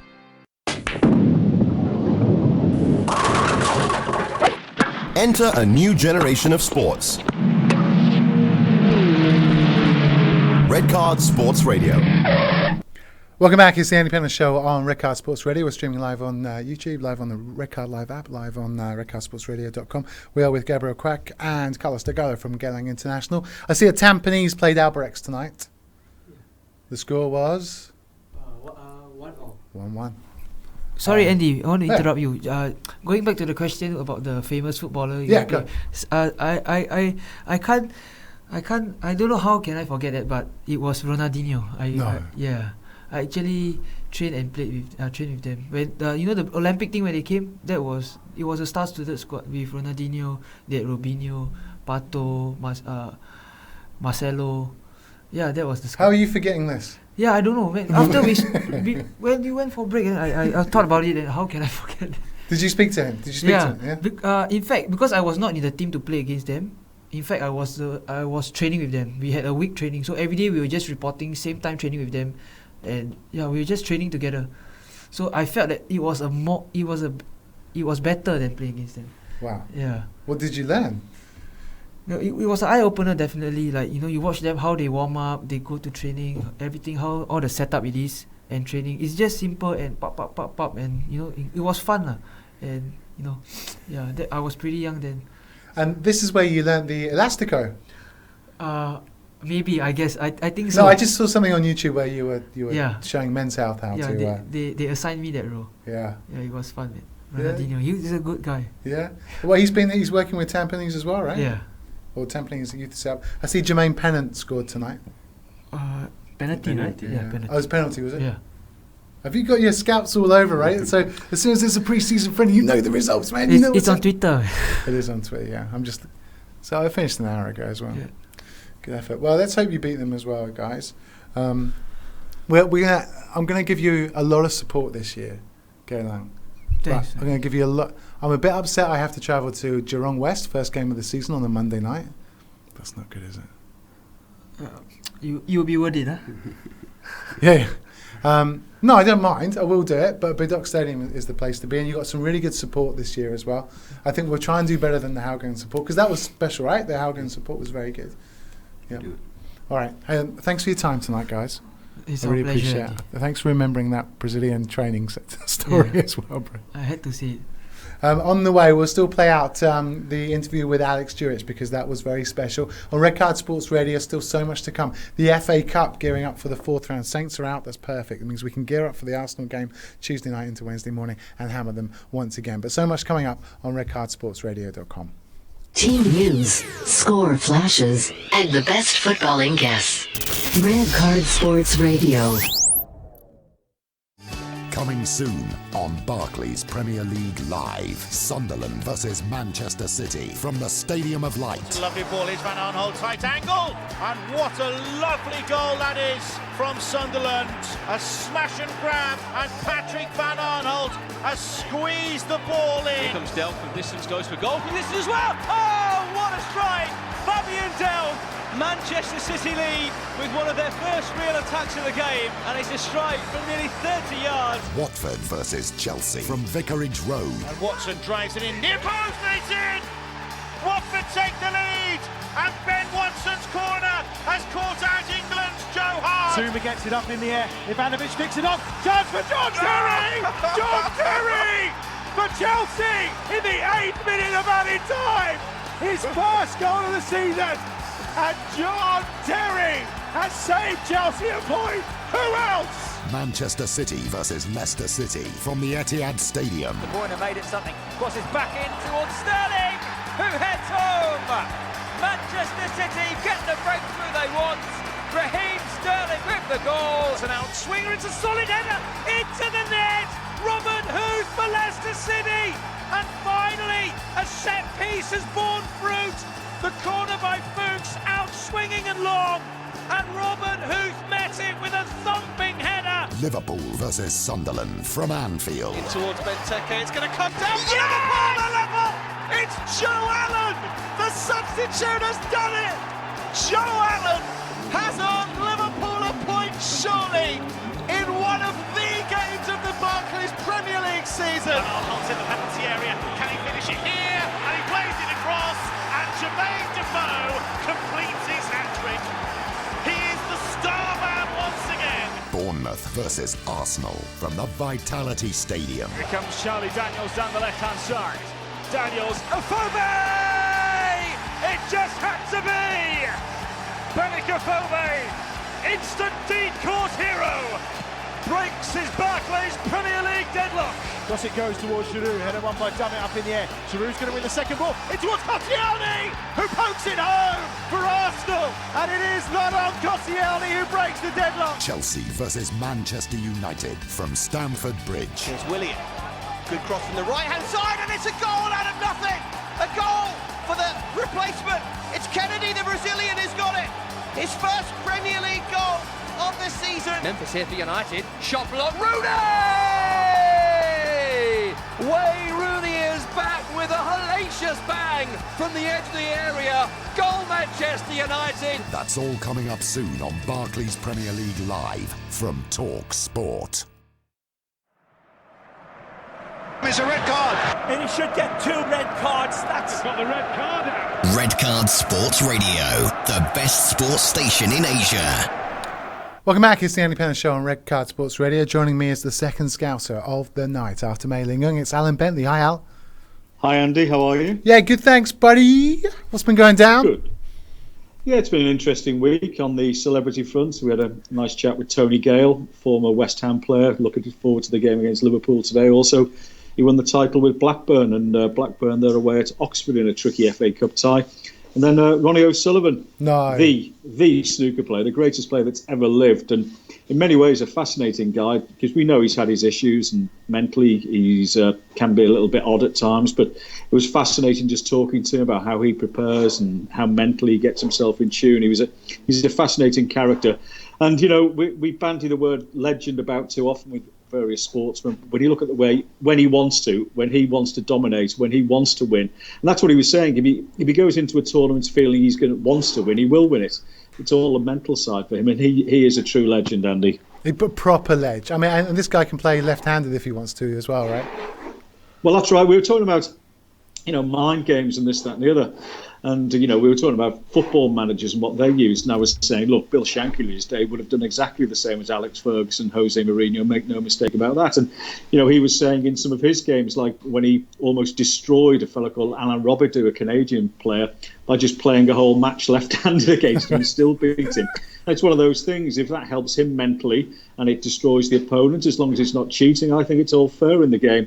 And as I say, it was great to meet him. He's a really good bloke. And he's a good bloke too. Yeah, I was about to say, he's a really good bloke. I've heard him on TalkSport. And I've played football with him as well, Andy. He's a really good footballer. And he's also very much into his running. He does that with a passion. Whatever he does, he throws himself into it. And he's also into boxing now as well. So, as I say, a fascinating character. And he was giving us some tips, in fact, for various snooker tournaments. I don't know whether you're interested, but for the World Seniors, which he was eligible for because he's just reached 40, he's not bothering entering it. But he was saying that Ken Doherty, who he played against last week, is a big prize for that. And then in the World Championships that come up, in the start of May, the end of April, the start of May, he said, watch out for Mark Allen, who, whilst he's not a prolific break builder, not a really heavy scorer, is again playing at the top of his game. And Ronnie fancies himself, obviously, but he said, watch out for Mark Allen, who is 28-1 with corals, I can tell you. Nice, bro. That's good. How do you know Ronnie O'Sullivan? Well, it was just one of those things. I met him actually years ago up in Liverpool through a boxing promoter. And then I was asked the other day, there's a little local community radio station where I live in Essex. And it's astonishing. It's run by an ex-snooker manager. And so there you've got this little station that goes out to, only a small population. But Steve Davis, another great snooker player, has a music show on a Monday night, and Ronnie O'Sullivan does this one on a Thursday, and you think, hang on a minute, for a little community radio, they don't do badly. And it was entertaining. The other guy who was in there with us was a Jamaican Crown Green bowler who was looking to do for Crown Bowls in Jamaica what the bobsleigh team did, if you remember, all those years ago with the film Cool Runnings. And it's amazing that there it is, and no one's particularly interested. They've just made their first green over in Jamaica. And Chris Gale is interested. Chris Gale says he's the best bowler in Jamaica, and this boy's saying, no, I am. So it's amazing how this is one of the great things about social media, the fact that you can access people like that and perhaps build a name for yourself. So it was a great little programme. It really was. Not a patch on this, Andy, but it was a great little programme in its own right. Well, I tell you what, Crown Green Bowl, or just bowling, is a brilliant sport. I love it. And I think even in Australia, there's a lot of younger people taking it up. Well, I think so. And they were looking at ways that they could make it more entertaining and, allowing, miking up the players, getting that bit of banter between the players, allowing for crowd noise. And this is where we were talking to Ronnie, because it bugs me when you go to particularly tennis matches where you have all this nonsense, amongst other things, of the crowd having to keep quiet, but also to a degree at snooker. And I said to him, Ronnie, when it is noisy, do you find it actually easier to focus than the other way around? And he said 100%. No. He said that way you go into your bubble, you're forced to absolutely focus. And he grew up in the snooker halls where there was all sorts going on, smashed glasses, fellow winning on the fruit machine, whatever. And he says he plays better and prefer it more if there was that bit of crowd participation. There was a bit of noise, and it bugs me, particularly, as I say, with tennis. I'm not a big tennis fan for all the nonsense that surrounds it and all the hullabaloo. I just wish it would be far better if we could allow a bit of noise and bowls, because it's a simple game to grab hold of. It's a simple game to intuitively get to learn. And you look at what they did for curling in the Winter Olympics and how that took off. Yeah. Again, with a bit of noise, the players shouting, the players screaming, the crowd having a go. I think when they did the same with bowls, it really, really would take off. Would you allow people to say something like "boom" on like in golf on your backswing, right? So "rah" on your backswing, like our old mate Stewie Silvers would. Yeah. Well, no. I mean, look, there are hints of decorum, and let's be honest. Even when you look at penalties being taken, yes, there's a fair bit of booing and whistling, but that's in football. I think you'd find that the crowd would act with a modicum of decorum. I mean, you're still going to get the odd clown shouting out. I mean, I remember in a snooker match years ago, a fellow called Tony Mio was about to, make his breakthrough in a big tournament, and as he's on the pink ahead of what would have been the final black, someone shouted boo as he was queuing, and he missed it. So these things will always happen, but I still think that the snooker players, the vast majority, would take that chance and would relish a bit of crowd participation, because otherwise it can be dreadfully dull. Look what's happened with darts. I mean, darts, there's a game that relies again on the minutest of margins for error. And it's, try and keep that darts crowd quiet. Yeah. I think, if anything, it just allows and makes the players concentrate that bit harder, which elevates the standard, and everyone benefits. Yeah, I absolutely agree. I went to PDC. Well, WD. Well, I did something at the Green the Lakeside. That was excellent. Hey, I'm talking about excitement. How about tonight's action in the FA Cup, Al? It's very difficult to pick out something that's exciting, actually. Reading, Walsall, Shrewsbury, Sheffield Wednesday, Portsmouth, Bournemouth, Bury, Hull. Well, actually, you say Portsmouth, Bournemouth. I think, you as a South Coast boy, I think that would be a good atmosphere down at Fratton Park. But again, the problem you've got with the FA Cup, and this is one thing we were chatting about with Tony Gale, is this nonsense where you get teams even in the lower leagues picking semi-strength sides. A lot of the magic has gone out. Another issue is the fact that pitches now are so much better. So where there used to be something of a leveller, now that's gone. You look at Oxford against Blackburn, for instance. Blackburn are actually a big price. They're outsiders in this game, despite the fact the two divisions ahead of Oxford, but Oxford United's pitch is like a snooker table. So the chances for shocks has been diminished. And the other bugbear that I've got, the real bugbear that I've got, is the way that if you're seeing a Premiership team against a lower league team, it's always a Premier League referee who's refereeing the game. And I don't care what you say, those referees, they do, fall prey to mind games from the managers, and they'll be wanting to impress the likes of Wenger or whoever for the next Premier League time that they referee them. And I know from speaking to certain players that nothing bugs these lower league players more when they hear the referees referring to, the Arsenal players or whatever, Theo or Mehmet or whatever it is, by their first names. And again, I know it's controversial, and I know I'm probably reading conspiracies where there aren't, but I do think it shouldn't be the case where it's always a Premier League referee refereeing one of those games. And I met Jermaine Pennant again today, son. He's all settling in over here. Yeah, well, there you go. By the way, Perth 2, Melbourne victory 2. Melbourne victory just gone down to 10 men, but they have equalised over in the A-League, so good game there. A big game tonight I wouldn't mind watching out is in the AFC Under-23 Championship taking place in Qatar. It's South Korea up against Japan. I think Iraq, this is Olympic qualifiers as well. Can you? I mean, it's a bit obscure, but it's kind of relevant to this part of the world. Is there any betting on that game? Well, I haven't seen any, but whilst we're chatting, I can check. So there'll definitely be in terms of Asian handicap, there'll definitely be a price or two. I'll have a look. What time's the kick-off UK time, Andy? Do you know? That's it's 10:45 here. So because it's 10:40, it's about 2:45 kickoff. Okay, let me have a look whilst. Yeah, have a look at that. Anything else stand out for you tonight or tomorrow, Al? Well, I think so. I mean, look, we've been on a roll, haven't we? We had that bet last week, Unai, against the Nacional over in Madeira in the Portuguese League. I've mentioned Blackburn already. I think they're much too big a price. Excuse me, for their game at Oxford. Also in the UK, Crawley at home to Mansfield in League Two, and Hartlepool at home to Exeter City. I mean, Exeter have been priced up because they're exploits against Liverpool as much as anything. But the one I like is Bastia over in France in the Championnat. They're at home to Lyon. Now, Bastia, these are things that matter. Bastia is actually in Corsica, which is an island off the coast of France. It's half Italian, if you like, and they are fiercely independent. And despite the fact they're relatively low in the league, they've won 7 of their home games, and the atmosphere is always great. And Lyon are on a crest of a slump again, and you see 1 or 2 players still hoping perhaps for a pre-transfer deadline move. And yet Bastia are 9-2 at home, Andy. So on the Asian handicap, they're getting 3/4 of a goal start, but I the way I play it, 9-2 Bastia. there's enough juice in that price for me to get involved. Nice one, Al. The Premier League midweek as well. Well, that's it. That's it, isn't it? And again, it's going to be interesting to see some of the team news for the likes of Liverpool tonight. They play Leicester in midweek. Leicester, of course, knocked out by Spurs. I think an interesting signing for Leicester. It looks like they're going to get Loic Remy. Yeah, I think it's that's weird a good for me. signing, Yeah. particularly when Chelsea have gone and signed Pato. I cannot understand that signing. If you're telling me that Gus Hiddink is involved in that, absolutely not.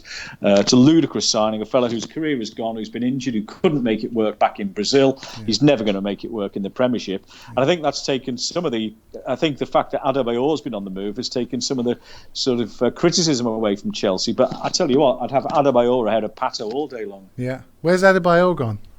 He's going to Palace. Palace, is it? And you know that it's a short-term game with Adebayor. He is likely to jack it in a few months, but on his day, he's almost unplayable. Oh. And if Crystal Palace win a few and this, that, and the other, and Adebayor scores a few, I think it's a risk worth taking. As I say, when you look at the money that Liverpool played for Balotelli, I'd have had Adebayor ahead of Balotelli, and I'd certainly, as I've just said, had him ahead of Pato, who's gone to Chelsea. So yeah, if you're looking at the English Premier League, some fascinating games coming up in the week. As I say, you've got Liverpool against Leicester. Your boys take on Southampton. Southampton are a big price in that one.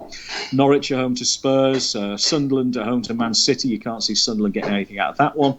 West Ham, Villa continue to struggle. West Ham, of course, as we said, against Liverpool, are not a massive price for that game against Liverpool tonight, having already done the double over them in the league. Palace at home to Bournemouth. I do think Bournemouth are a price at Portsmouth today. United at home to Stoke. I'm not getting carried away, and like some with Man United's victory last night. Derby have been woeful of late. I think Stoke will be a price in that one. Then we've got West Brom against Swansea City. Everton against Newcastle on Wednesday, and Watford against Chelsea, in which, again, Watford are a big price, although they've struggled a little bit of late.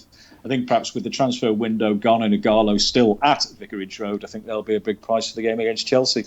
Thanks, Al. Enjoyed your company tonight. Good luck. Go Bastia.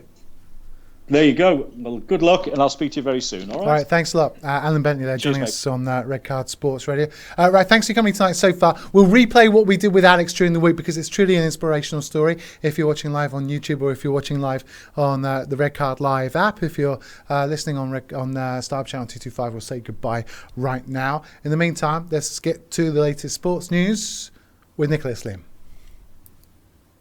Thanks, Andy. We start in golf. Number 1, Jordan Spieth has fallen off the pace at the Singapore Open as the competition reaches the home stretch. Spieth is 4 shots behind the leader Song Yang Han, who leads the pack at 10 under. Keith Horn is tied for first with Song, followed by Shintaro Kobayashi 3 shots behind in third. And in football, Tampines Rovers launched their 2016 S-League jersey today, along with a package deal that includes season tickets. Fans can buy the jersey at $30 and season home tickets for $40, although they can get both of these together at a cut price of just $50. Additionally, customers can have any name and number printed on the kit for a mere $5. Back to you, Andy.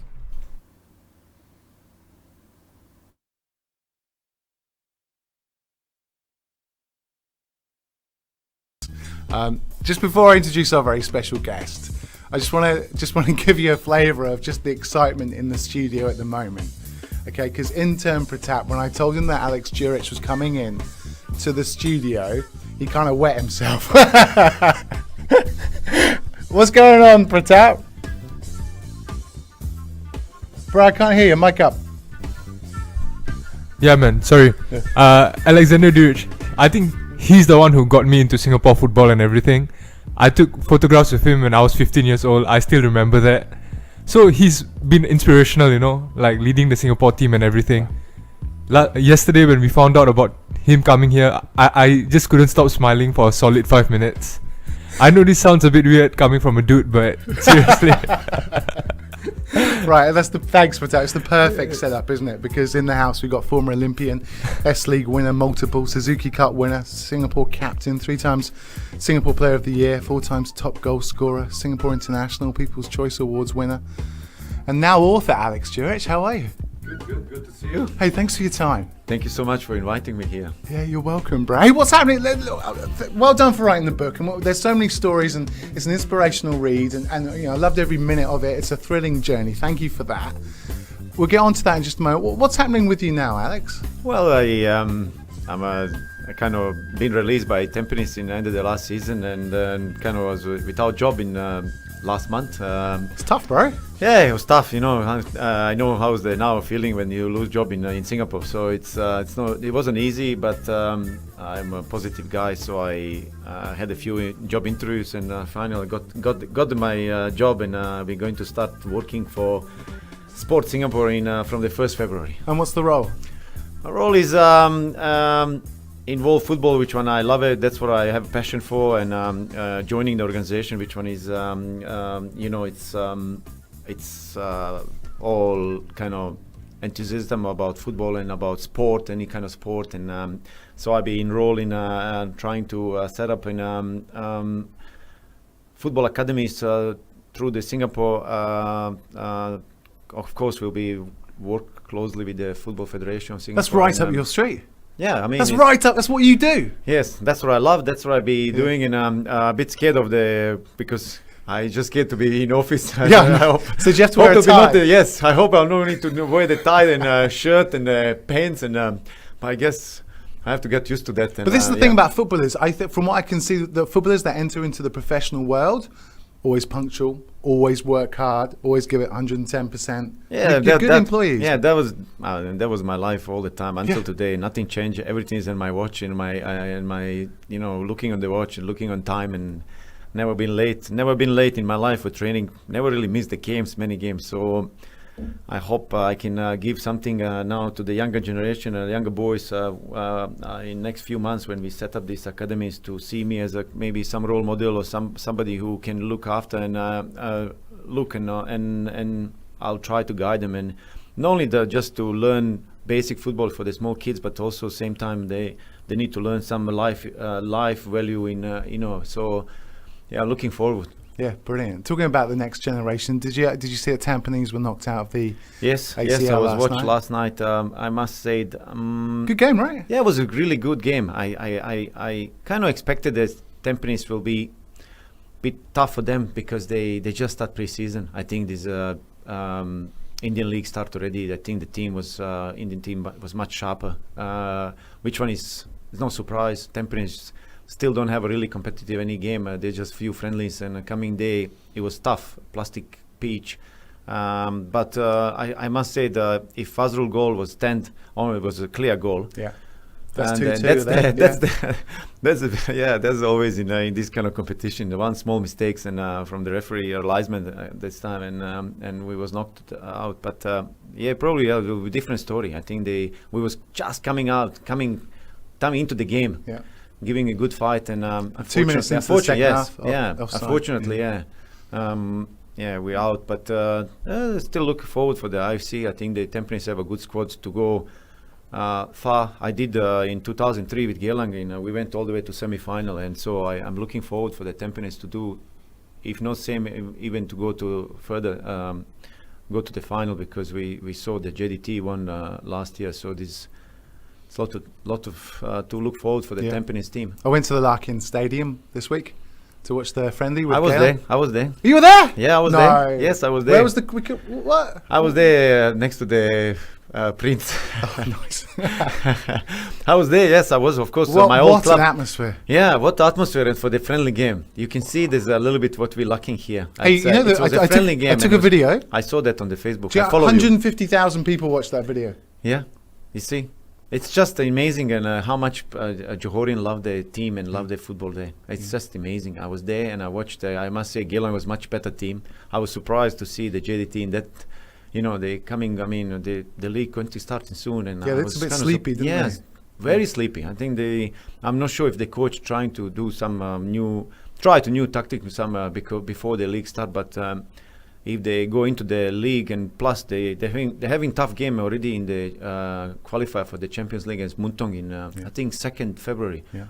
That will be tough for them already. I'm not talking about when the league starts. I think everybody want to beat them because they're defend champions of the Malaysian League. Yeah, that league starts on the 13th of Feb. But in the meantime, you've written this amazing book. Right, and well done. It's have you secured the movie rights for it? Because it's a blockbuster waiting to happen, isn't it? Who do you think would play you in the movie? Well, I guess in I can only choose one guy. Maybe Harrison Ford. He just come out from retirement, So I should come out from retirement and play for one more season for the Singapore League. Some of the clubs. So no, I'm joking. I mean, yeah, the book is it's great. Probably will be good. A lot of people now who read my book and they're saying same things. And they say this will be really good movie because it's. We all thought, wow, Alex Duric on the picture of it, the ball, and on the cover and on the book, and here we go, another autobiography of the guy who played football, scoring goals and celebrating and driving Porsche. I dreamed that.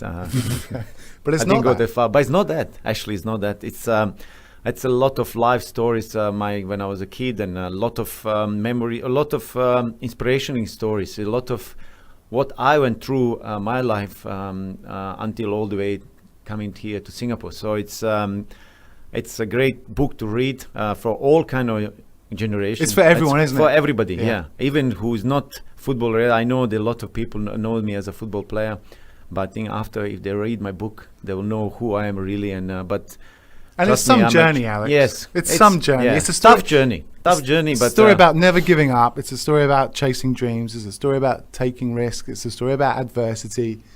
Yes, It's everything crazy, is really. there. Everything Crazy. is there. Yeah, everything there. I mean, I must say this. If you look at the start of my book and growing as a child, my biggest, always people say this. We always say that I'm a father of three, so you always say, oh, you have to support your kid. But my biggest obstacle was my own father, who was always against me, who was abusive, alcoholic man, and I grew up with that. And Was he a footballer? He played amateur football, and wasn't really great, but he loved sport. He loved sport, but he was always against because he thought it's a big risk to take, and also he always thought I should work his job, train driver, and he will always my biggest problem was him. He never really gave me any support. Another side, my mother was really good, and she was like every mom, try to help, and but I was believing. I always believe in myself. I always, as a child, I always believe myself. One day I'll go somewhere, be somebody and something. And even in a book, where me and my brother was growing up together, and he used to say it.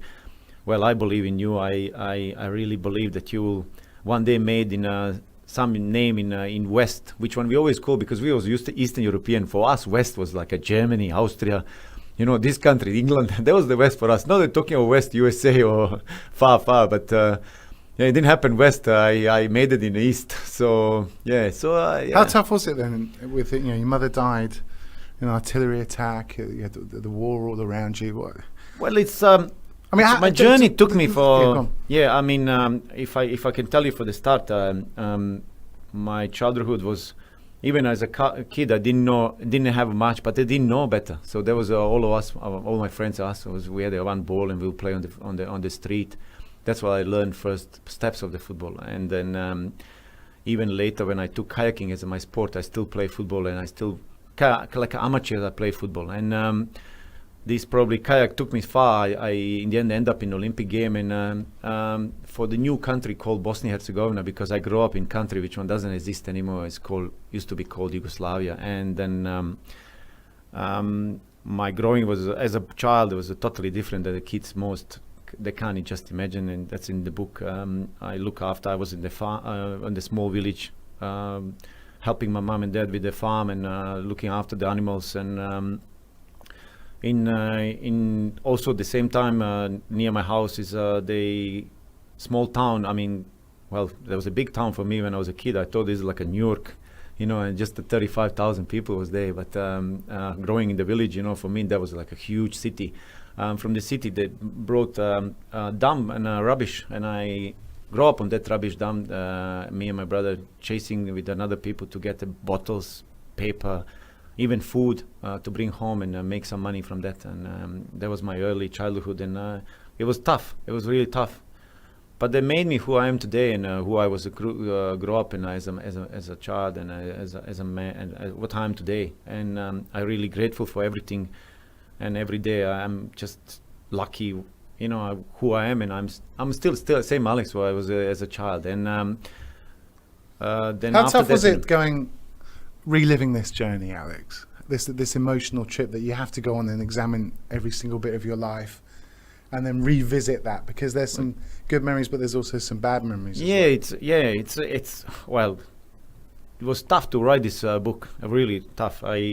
Many friends who know me, they always told me a long time, you have to write a book. You have to write a book. But I kind of refused because I didn't really want people to read my stories, because I told some of the stories, just it's for me. It's for my memories. But then they really was. Every time they said, Alex, you have to, after you retire, you have to show the people what's the real life. We all kind of live in kind of bubble while the world is too easy.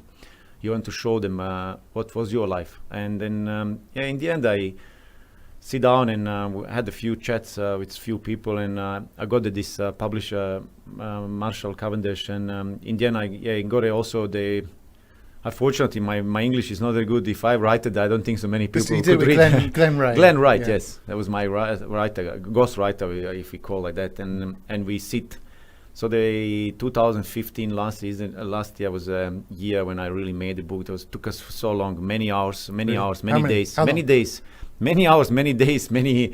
many weeks, and is he asking you questions? And you're we will start with one question, but it will come out in for a few hours. It will be time you'll never think how we'll talk about for 5 hours, and I used to think, I just talk for 10 minutes, and we look at the timing, and it's like after midnight, and it's like and because my early part of the life was quite very tough, so the memories what is coming out and telling him, and then will take a really toll on me, because then I will go back home and couldn't sleep.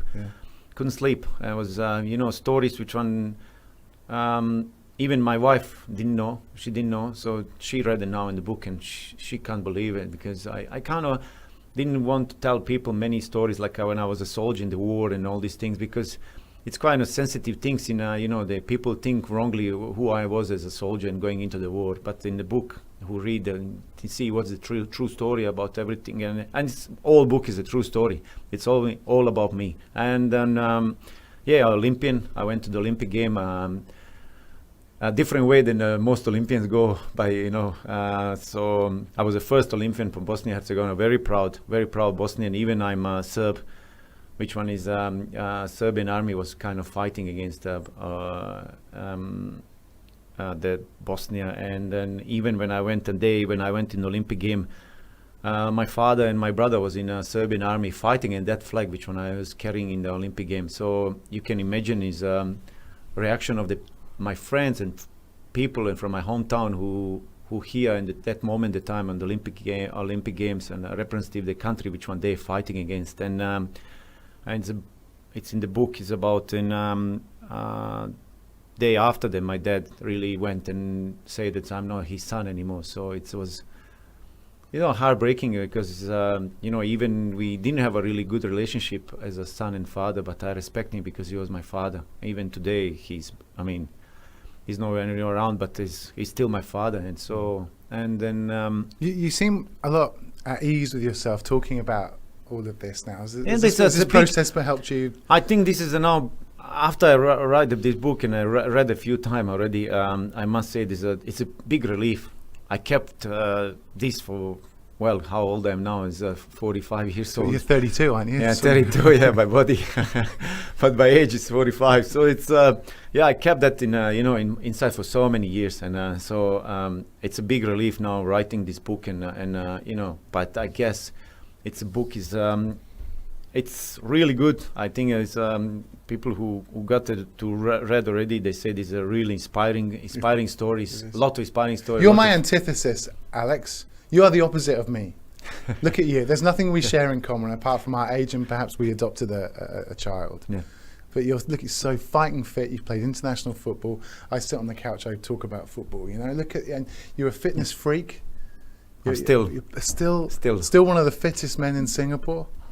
You're doing the 2.4 in about 7 minutes, right? Yeah, 7+. But yeah, it's. I mean, that was my life. That was my kind of running from the reality when I was growing up. Football, kayaking, even as a sport, helped me helped me to go through all these bad memories I had, a bad experience in the life I had. But you made it happen, actually. But I made it, yeah, because I believe nothing can stop me. Even I believe when when I was 40, I played until 44. I didn't believe that age can stop me. It's just I always believe that's the number. Which one people were usually scared of numbers. Yeah, sure. Yeah, but I keep telling all my friends that as well. Yeah. Hey, how important was that trial at Melbourne City?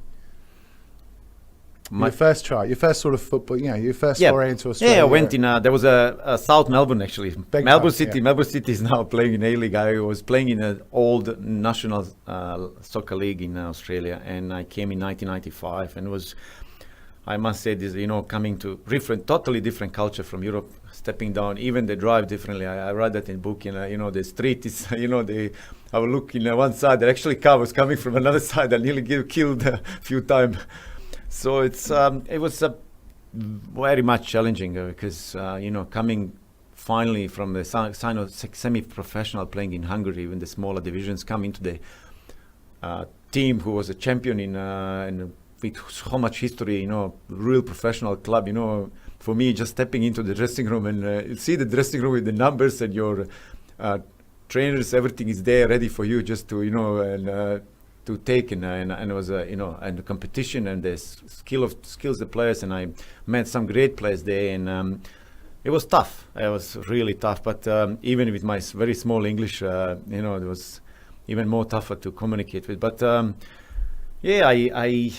still kind of I guess I had the luck, which one I don't really believe in the luck, but I think my hard work gave me that luck, and I got a chance. I got a chance to play for that club, and that's what it really was. Maybe that probably I always think that was a turning point when I really become professional player and kind of in the way the real thinking professionally as a soccer player. I've been always professional sportsman, but as a professional football player, I think that was my turning point to really think about this is it. I try my best now to be real professional soccer player, and from there I learned a lot.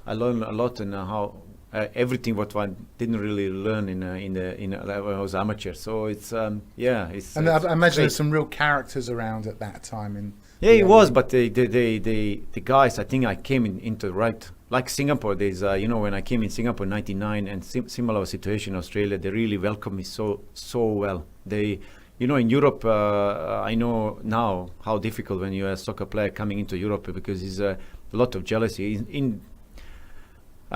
Generally, in soccer is a lot of jealousy. So in Europe is even more. But here, I think I must say, in Australia, the players was really good to me. They helped me. They helped me to adapt as much as I could to the weather, language, and helped me to settle this as fast as you could. Coaches was fantastic.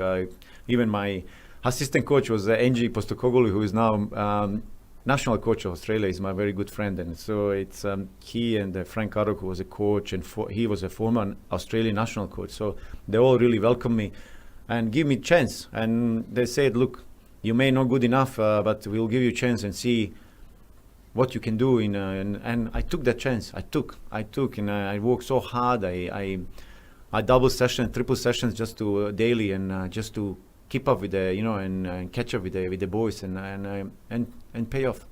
We're with former Singapore international Alex Duric. We're talking about his new book, Beyond Borders, which is available at all good booksellers and bad booksellers. I would have thought. I mean, everywhere. Is there an ebook yet for this? There should be soon. Okay, I'm not sure. Amazon and iBook should be. Yeah.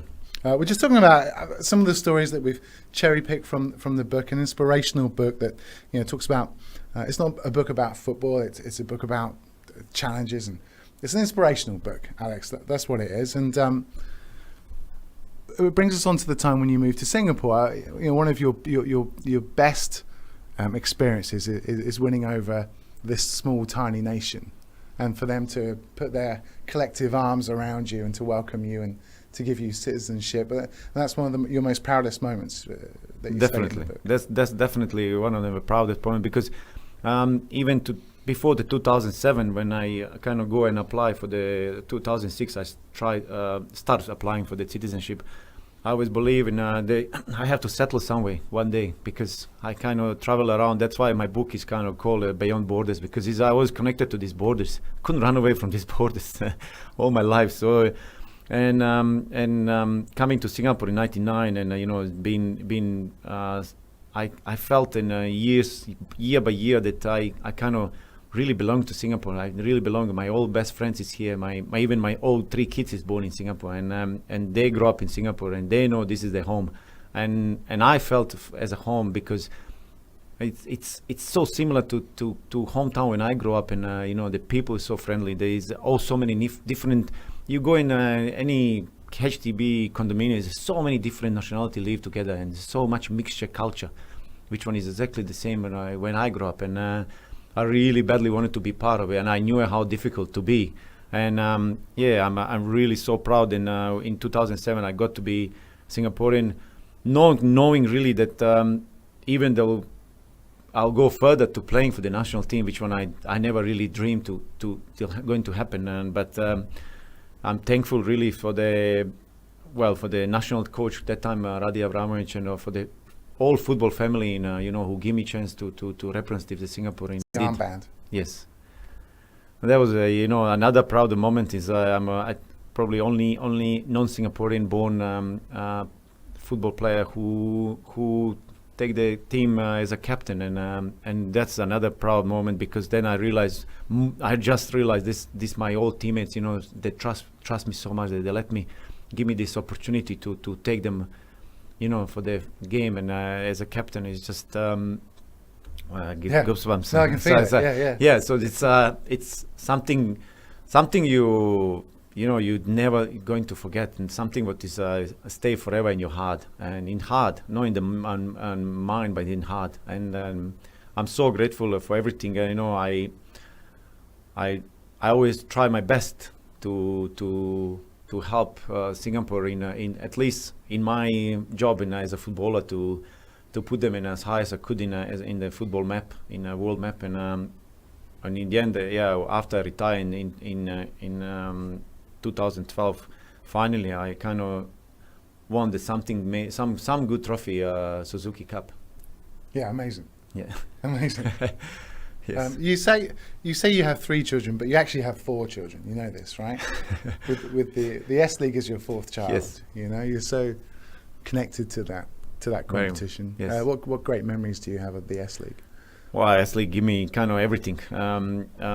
Give me probably big part of my life as a football player. I came here at 99, played for Tanjung Pagar. That was my first club. Enjoy every moment playing with all these great players. Was there in Steven Tan, Lim Tong Hai, Samavira Bastri, Fabio De Silva, all the guys there, and I must say, really, that was just start. And to be honest, I thought, well, I came only for 1 season. I didn't know then I'll come back and stay forever. I went back to Australia, and I got a call from Home United. They wanted me to replace some of his foreigners, so I came back and never looked back after that. I won the first trophy with Home United in 2000, Singapore Cup, and in 2001 I got a kind of longer term contract with the Geylang United for 3 years. At that time, Chairman Patrick Hang offered me good contract and a good long term kind of, and I know. Then I realized, well, I thought I'm going to play here this 3 to 4 years, and I retire here in Singapore, because I didn't, my daughter Isabella was born in 2002, so it was kind of settling nicely, and we're thinking, well, sooner or later I'm going to retire. Alex, yes, it's all about passion. Yeah. Yes, it's all the, about the passion. money doesn't seem that great. No, it wasn't. We're talking about if I my first salary first year when I came in Tanjung Pagar, I had a $4,000 salary. So it wasn't. I never ever play for money. I play for love of football. I love for the sport, and even I retire, I didn't make any money, and I'm not in. I don't really think that it's anything wrong about that. I love every moment as a sportsman, even when I was a young boy playing football on the street with my friends, when I was amateur as a football player, when I was a kayaker also with no money, went to become an Olympian, and also all my football professional journey, I didn't really make a lot of money, and but I'm so grateful. Could have done. I could. I had a few chances to do, but one of them really had a good contract to which one I didn't really go to, in Indonesia. I couldn't make it, but yeah, I must say that I didn't. But it's all. You have to have passion. You have to have a love. I know the younger generation now players. This one sometimes make me angry. Before they're good, they're asking for so big salaries, and that's wrong. That's wrong. But I guess this is a new world, and everybody want to make money. Everybody thinking for their future. I didn't. Young kids, mate. Yes, Young kids. but I just for love. And today also I love football. I love my Singapore league. I want them really to be one of the best league in Asia, and I'm here to help. I'm here to promote them. As a player, I think I hope I did a good job to promote the Singapore league. I think the fans was kind of connected. Not only me, but the clubs I play and all my teammates. We all kind of try to promote. It's I mentioned in the book can be, of course, also can criticize because I was part of the S League, and so it's. Well, you've hit all the newspaper headlines recently. Yeah. I mean, ASL's no good. FAS at the top needs sorting out. Yeah, can be done some changes, small or big. We could do some changes. It's always because I'm passionate about Singapore League. I'm passionate about Singapore football. I was part of Singapore League, and I was part of the FS as a national player playing for Singapore. So I know we can do better, and we couldn't stop on this. And with little bit more stability in the Singapore League, I think we can do better. It's even when I was a player, I must tell you, there will be always changes every year, and confuse us as a players. When I was a player, you confused because every year is some new regulation, and even how you think about it as a player, you are confused. How about our fans? Are they confused? They're really confused. So they don't really, and they're dropping because they're thinking, what's going on with this league? But if we can get this stability, and looking this now, we are coming closer to get some better stability what we had before when I was playing. I mean, it's still small hurdles which one I must mention because it's for me, I believe Singapore leagues should stay for Singapore clubs. Even big respect for the Albrechts, for the clubs who play before in our league, and Brunei, DPMM. I believe we should have our teams, Singapore teams, play in our Singapore league, and then we can produce more players, give them more chance. We have a few good clubs who is out of at the moment from the Singapore league. Even my old club Tanjung Pagar, Woodlands, Jurong, Sembawang Rangers is mentioned few, but it's day, and then so we could do a little bit better on that.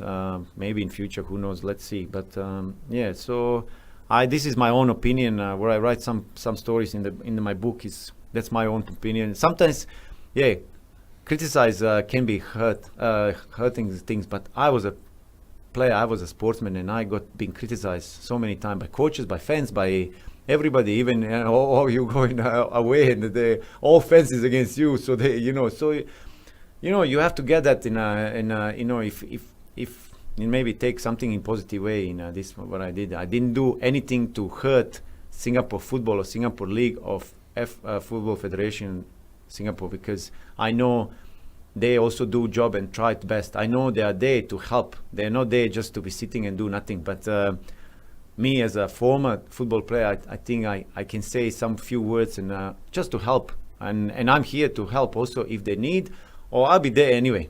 If they don't need me, I'll be still around, and I'll be still supporting our boys in every club in S League and the national team. Geylang Bole, bro. Geylang Bole. Yeah. Hey, got a few questions from some of the fans that have written in. If you don't mind answering them, so quick fire style. Kaizana writes in and says, Alex, will you be running for the FAS presidency? So a few people asked me the same question. Well, to be honest, I don't think so. I let the people who is, let them to be there. I don't think so. I'm kind of capable to do this. Maybe in future, but I'm here to help. Yes, to help in any way our football in our country. Actually, everyone's kind of echoes that. Everyone. Yes. Colossus writes in and says, "Alex, please run for FAS presidency." Stanley Wong writes in and says, "Why isn't there enough passionate people like you who love the game running the FA?"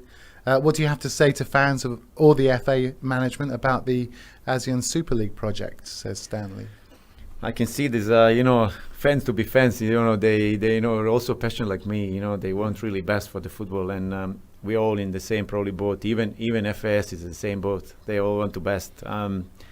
It's a question again. We're talking about the Asian League if they start the next season. I think we had a bad experience, which one I kind of expected that will be happening with the Lions 12, because once you sign the contract and you go into another country to play in, and you are under contract, that means until the contract is there, you are kind of welcome. Once the contract finish, they can do what they want, and that's what they did. Malaysian League, they told us, "Thank you very much, we don't want you anymore."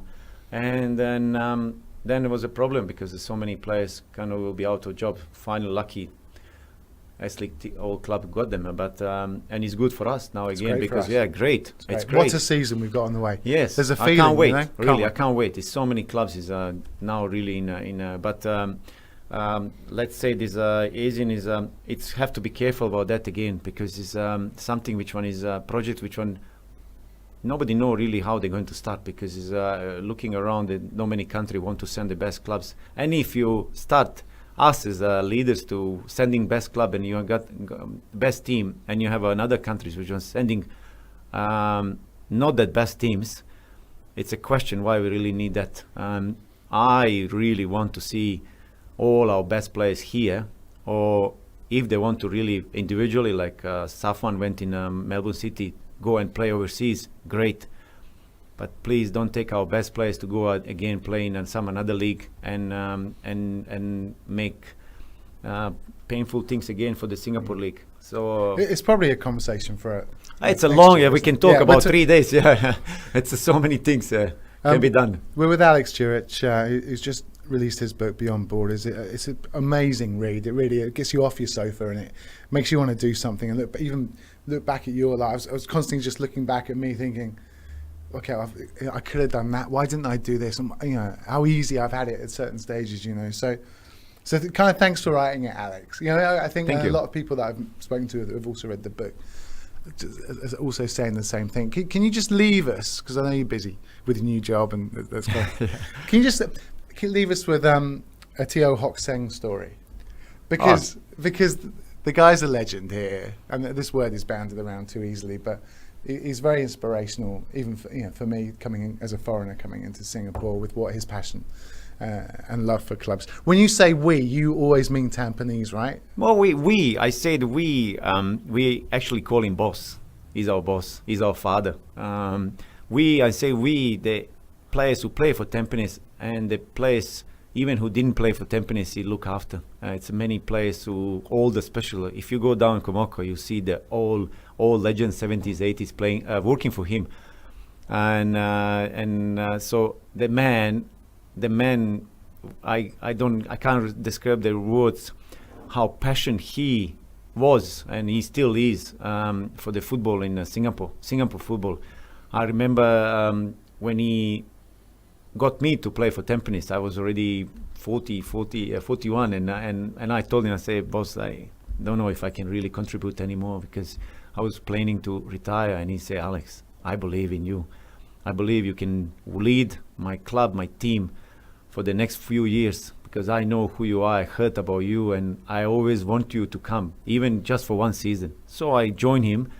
Then I realized what kind of man he is. He's a man with the biggest heart in football, and I wish we have more people like him in football in our Singapore league and as a bosses and as a chairmen, and because he 24 hours he can talk about football, about us, and about and help.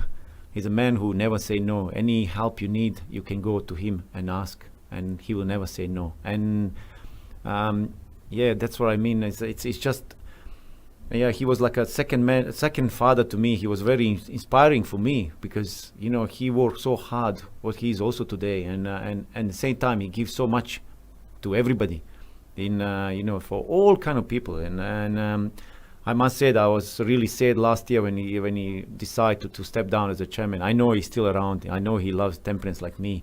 And I saw you sneaking up to a press conference recently. yeah, I was a guest of him, Yeah. so I came to see him, and so I was a guest, and I was really happy to be there. Just passion what he have about Tampines and his team, and for years and years. And I no wonder now I know why all players love him, and we all love him so much. And we always, I was player for Tampines, play for Tampines club, and win the titles 3 in a row. And but same time we play for him, because he always when he come into dressing room, is like a dressing room is like a shine like a sun. So it's I'm really thank you for I want to say thank you to him and to his family too, because his wife was always around, always coming to the games. His kids and even his staff from the Komoko, they always was around us, and it's great to see. He made it the Tampines as a family, and that's what I like. I like that, and he respect all his players who really play for him, and give best. Even we sometimes we didn't win the league, but he know that we did best in the games and the league. So that's all I like about him, and I write some part of the book, one few pages about him. I wanted to really thank him, and also to inspire some other people who take roles in the running the clubs, and to be like him. Don't be scared to if they have money or if they passion to come into the league and take the club and run like how he did Tampines. Alex, thanks for coming in. It's been a great chat, and Thank you so you're one of much. these guys who got that enough passion about the game. We could do a 24/7 Alex Duric show, couldn't we? It's crazy, right? I love it. Are you going to do an audio version of your book, because that's going to be longer than the actual written version? Thanks for your time, Alex. Beyond Borders is available now. Pick up a book if you're wondering why maybe you should read the. Actually, Alex, just one more. I'll be actually in, if I can say it, I'll be this Saturday from 2 p.m. in Japanese bookstore in Takashimaya, Kunakuni, in 4th floor from 2 p.m. to 4 p.m. Please come and doing some signing. Hey, signing, or just come say hello. Even I know it's a book is $25, and I think it's affordable to buy. But just come and join me for my launch. Official launch of my book. I'll be there from 2 p.m. Takashimaya. Awesome. Hey, are they going to do a testimonial for you, Alex? Anything like that? Be nice to fill up the National Stadium. I did it. Testimonial. There was my in 2014, and it was against Liverpool Legends. That was the game. Yeah. Nice, bro. Yeah. Hey, thanks for your time. Thank you so much. So there you go, Alex Duric on Ricard Sports Radio. If that hasn't inspired you to pick up a book, Nick, then get involved. Happy with that? Yeah. Okay. Nick's buzzing with it.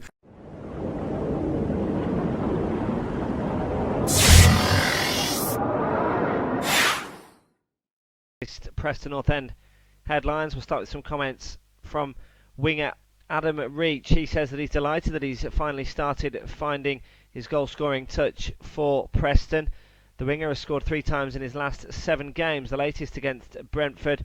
And Reach is delighted that he can finally now celebrate some goals, particularly with the one against Brentford that was with his right foot, which he says, in quotes, is a bit of a rarity. Speaking to the Evening Post, he said, the day before in training we had been doing a session on finishing and I was shooting more with my right. To lose the Brentford game was disappointing, but on a personal note, the goal was a bit of a consolation. My aim now, he said, is to score a few more. I haven't got that many during my career. They have started to come a bit more in the last few weeks, and hopefully I can continue to get into the right positions, he said. Meanwhile, recent signing Anders Lindegaard says that he can't wait to get some regular first-team action under his belt for Preston. The goalkeeper admits that he's had a difficult few years. Speaking to the club's website, he said, the reason why I came is to get some first-team football. I obviously knew a little bit about Preston. It's one of the old clubs. It's got tradition going back over 100 years. But I'm just looking forward to playing some football again and to find some joy and happiness in football. I've both been blessed and cursed by playing with some of the greatest goalkeepers in the world in the last 5 years of my career. Lindegaard failed to make much of an impact at Manchester United, making just 19 league appearances for them during a 5-year spell. Joined West Bromwich Albion but couldn't force his way into the side there. So we'll hope now for more regular action at Deepdale. He said, "I need to find happiness in football again. It's finally here. The enjoyment and the excitement that you get when you play. You want to be part of the team and you want to feel valued. And I haven't had that feeling for some time. I am trying to find that here. I think happiness is key for everyone. That's what we all strive for. Happiness is something difficult to find, and you don't know how to obtain it until you have it on some level," he said. Lindegaard only on loan until the end of the season, but it is thought that if he does well, then there could be a permanent switch sorted out at the end of the season. These latest Queen's Park Rangers headlines. We'll start with news on the transfer front. Premier League side West Bromwich Albion are hoping to conclude a loan deal for QPR midfielder Sandro. The Brazilian is in the West Midlands for a medical and is set to join the Baggies on loan, despite making just 11 appearances for the Hoops this season. Sandro, signed by QPR from Spurs for 10 million in September 2014, has struggled for action for Rangers, last featuring on December the 28th, but Baggies boss Tony Pulis is looking for midfield reinforcements, with James Morrison out with a serious hamstring injury in recent weeks. Pulis has confirmed that the deal is close. He said, "We are interested in Sandro, but nothing has been done yet. That's ongoing. Whether we can do a deal or not, we will have to wait and see." Pulis added, "It is potentially a loan move with a view to a permanent one if we can do it." Elsewhere, QPR youngster Osman Kakai has signed a new 1-year contract, but then immediately been loaned out to Scottish club Livingston for the rest of the season. His previous deal had been due to expire at the end of the season, but the 18-year-old is now under contract at Loftus Road until 2017. However, he will now spend the rest of the campaign up in Scotland with Livingston. No game, of course, for the R's this weekend due to the FA Cup. Next match for QPR is a week on Saturday, February the 6th, with a home game against Ipswich Town. Oh, what a goal that is! Live the game on Red Card Sports Radio. These are Friday's Reading headlines, and the Royals can welcome back 3 key players for the visit of Walsall in the FA Cup. Skipper Paul McShane is fit after spending almost a month out with a calf injury, while fellow centre-back Michael Hector and midfielder Stephen Quinn have shaken off the knocks, which have kept them out for the last couple of weeks. Winger Gareth McCleary is therefore the Royals' only injury absentee due to a hamstring problem. The club are also hoping to have completed the signing of Latvian striker Denis Rakels from Polish side Cracovia Krakow in time. New Walsall signing Bryn Morris is cup-tied for the saddle as he played for York this season. The midfielder signed on loan from Middlesbrough on Thursday, but will have to wait for his debut. Striker Tom Bradshaw is likely to face a Royal side who've been interested in signing him during the January window. Midfielder Isaiah Osborne is still sidelined by the knee injury that's prevented him from making his debut following a summer move. Well, boss Brian McDermott has revealed his determination to get defender Chris Gunter tied down to a new contract. The Welsh international will see his current deal with the club run out in the summer, and Reading are working behind the scenes to agree fresh terms. McDermott is fully aware of the right-back's importance to the squad at Medeski and hopes to get the deal over the line in the coming weeks. He said, "I've had a chat with Chris and we'd like to try and keep him. Let's see if we can come to an arrangement and go back to talking football instead of contracts." And finally, it's been reported that Stoke City are set to join West Ham United in the hunt for Reading defender Jake Cooper. According to the Times, the Potters have made their intentions to sign Cooper clear after West Ham had already made an approach for the 20-year-old. These are your latest Real Madrid headlines. Real Madrid star Isco is back on Manchester City's radar. The Spanish attacking midfielder has been linked with the move to the Etihad Stadium in the past, something which would see him link up again with his former Malaga boss Manuel Pellegrini. It's now being claimed that Real are willing to let him go in the summer for around 25 million. Isco is said to be unhappy at the lack of opportunity he has had at the Bernabeu. He started 12 of 21 matches this season, with City and Arsenal the front runners for his signature. Meanwhile, Real Madrid are ready to loan Lucas Vazquez to a La Liga team. At least 2 La Liga sides have requested the loan, and Los Blancos directors believe the player should be allowed to Zidane. Deportivo de La Coruña and Espanyol are the main candidates to land the talented winger. Vazquez spent last season at Espanyol, so he knows the club well, and that would be a good option. However, Deportivo are having a brilliant season, and their manager Victor Sanchez de la Mo is a former Real Madrid player, which could facilitate his arrives at his boss and recently departed number 2, Eric Black. Redford said, "We're trying our best to get him fixed up. There is no malice in our decision. We're trying to help him so he can go and enjoy the rest of his career. I can't do anything about what people put on social media. I don't read things like that anyway. I'm not interested. It's not something I want to get drawn into." These are your latest Sheffield Wednesday headlines. We'll start with some comments from Fernando Forestieri. He says that the Owls are fully focused on the trip to Shrewsbury, the Greenhouse Meadow, for the FA Cup fourth round clash as it kicks off a busy week for the Owls. Following the fourth round cup tie, the Owls have a top of the table clash in the Championship with Burnley on Tuesday. But Forestieri, he says at the moment that everyone at the club is just focusing on the FA Cup game. He said, "This weekend we are playing in the FA Cup and we have to think just about this match. And then after that we can look towards Tuesday. It's an important match for us as we want to win every game we play in, and we will try to make sure that we are at our best," he said. Forestieri is expecting a tough few months ahead as the Owls seek to build on their strong start to 2016 and cement their place as promotion contenders. He said, "Everyone thinks about going to the Premier League, but in the Championship it's so difficult. The important thing is to get into the playoffs, to work together and do that every single match. I want to play the maximum amount of games," he said, "to try and help my team as much as I can." Team news then ahead of the FA Cup clash with Shrewsbury. Wednesday could be boosted by the return to contention of Michael Turner, Lewis McGugan and Alex Lopez in the match. Defender Turner has been out since mid-December with a knee problem. McGugan has not featured since Boxing Day due to an unspecified injury, while fellow midfielder Lopez has been out with a torn thigh muscle. Centre-back Tom Lees is still out but is closing in on a return from a long-term hamstring injury, but goalkeeper Joe Wildsmith remains out with his back injury. Recent loan signing Joe Bennett is hoping to make his first appearance after being an unused sub in last week's draw at Reading following his arrival from Aston Villa.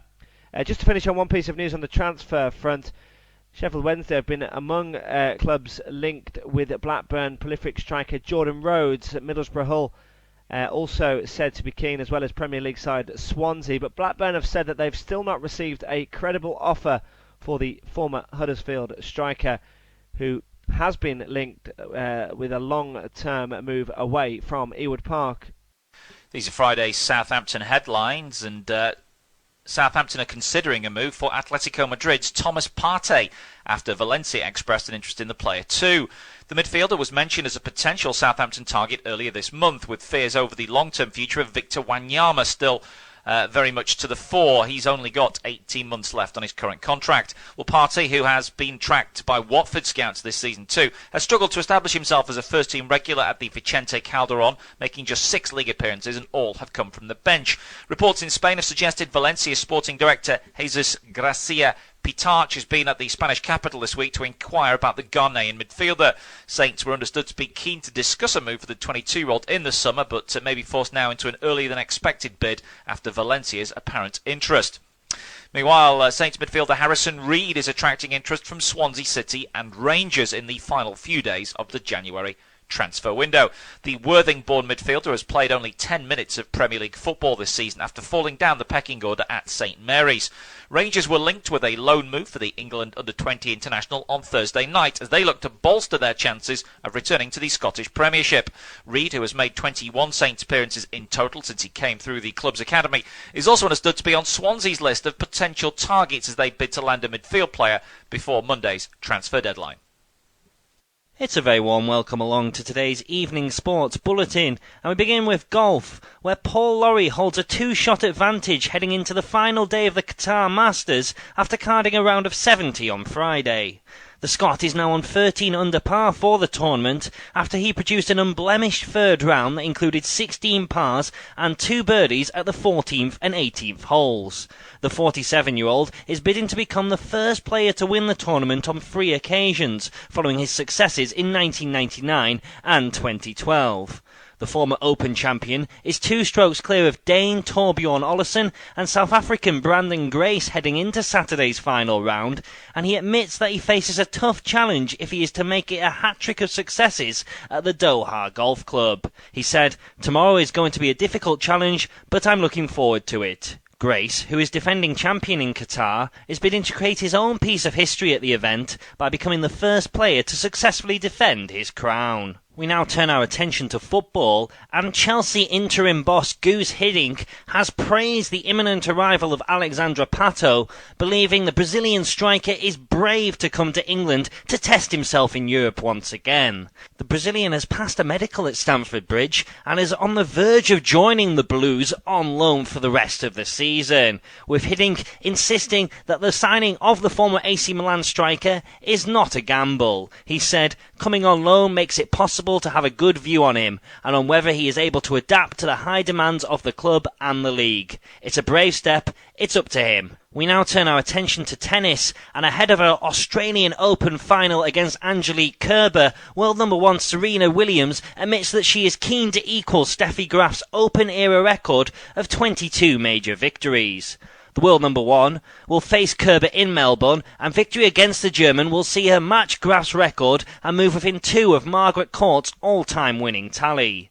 The 34-year-old, who is also bidding to win her 7th title at Melbourne Park, believes she is in consistent form heading into the showpiece event. She said, "This is probably the best slam I've played in a year. Even if I don't win, I really can take away that I've been really consistent and I want to continue that." The American will be appearing in her 26th major final, whilst Kerber will be making her debut on such a stage, but despite her relative inexperience, the German remains hopeful she can spring a surprise. She said, "I don't have so much pressure like she has. I know I can lose the match, that's why I'm going out there to try and win it." Finally today we turn our attention to cricket, and Jos Buttler admits that he is desperate to return to international action during England's upcoming ODI series against South Africa.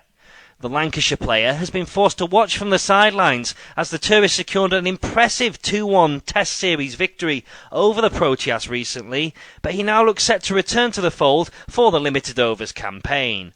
The wicketkeeper has not represented his country since his superb performances during England's 3-0 victory over Pakistan in the United Arab Emirates, a tour that included the 25-year-old breaking his own record for England's fastest ever century in an ODI match, a feat he achieved off just 46 balls. Buttler admits he cannot wait to return to action when England take on South Africa A in a warm-up match on Saturday, but he concedes he must channel his excitement in the right way. The wicketkeeper said, "I'm desperate to play and have had to wait for my chance, but going into this one-day series, coming off the back of a good one in the UAE, I'll be trying not to be too over-eager and just let it happen and enjoy playing cricket." That's all for today's Evening Sports Bulletin.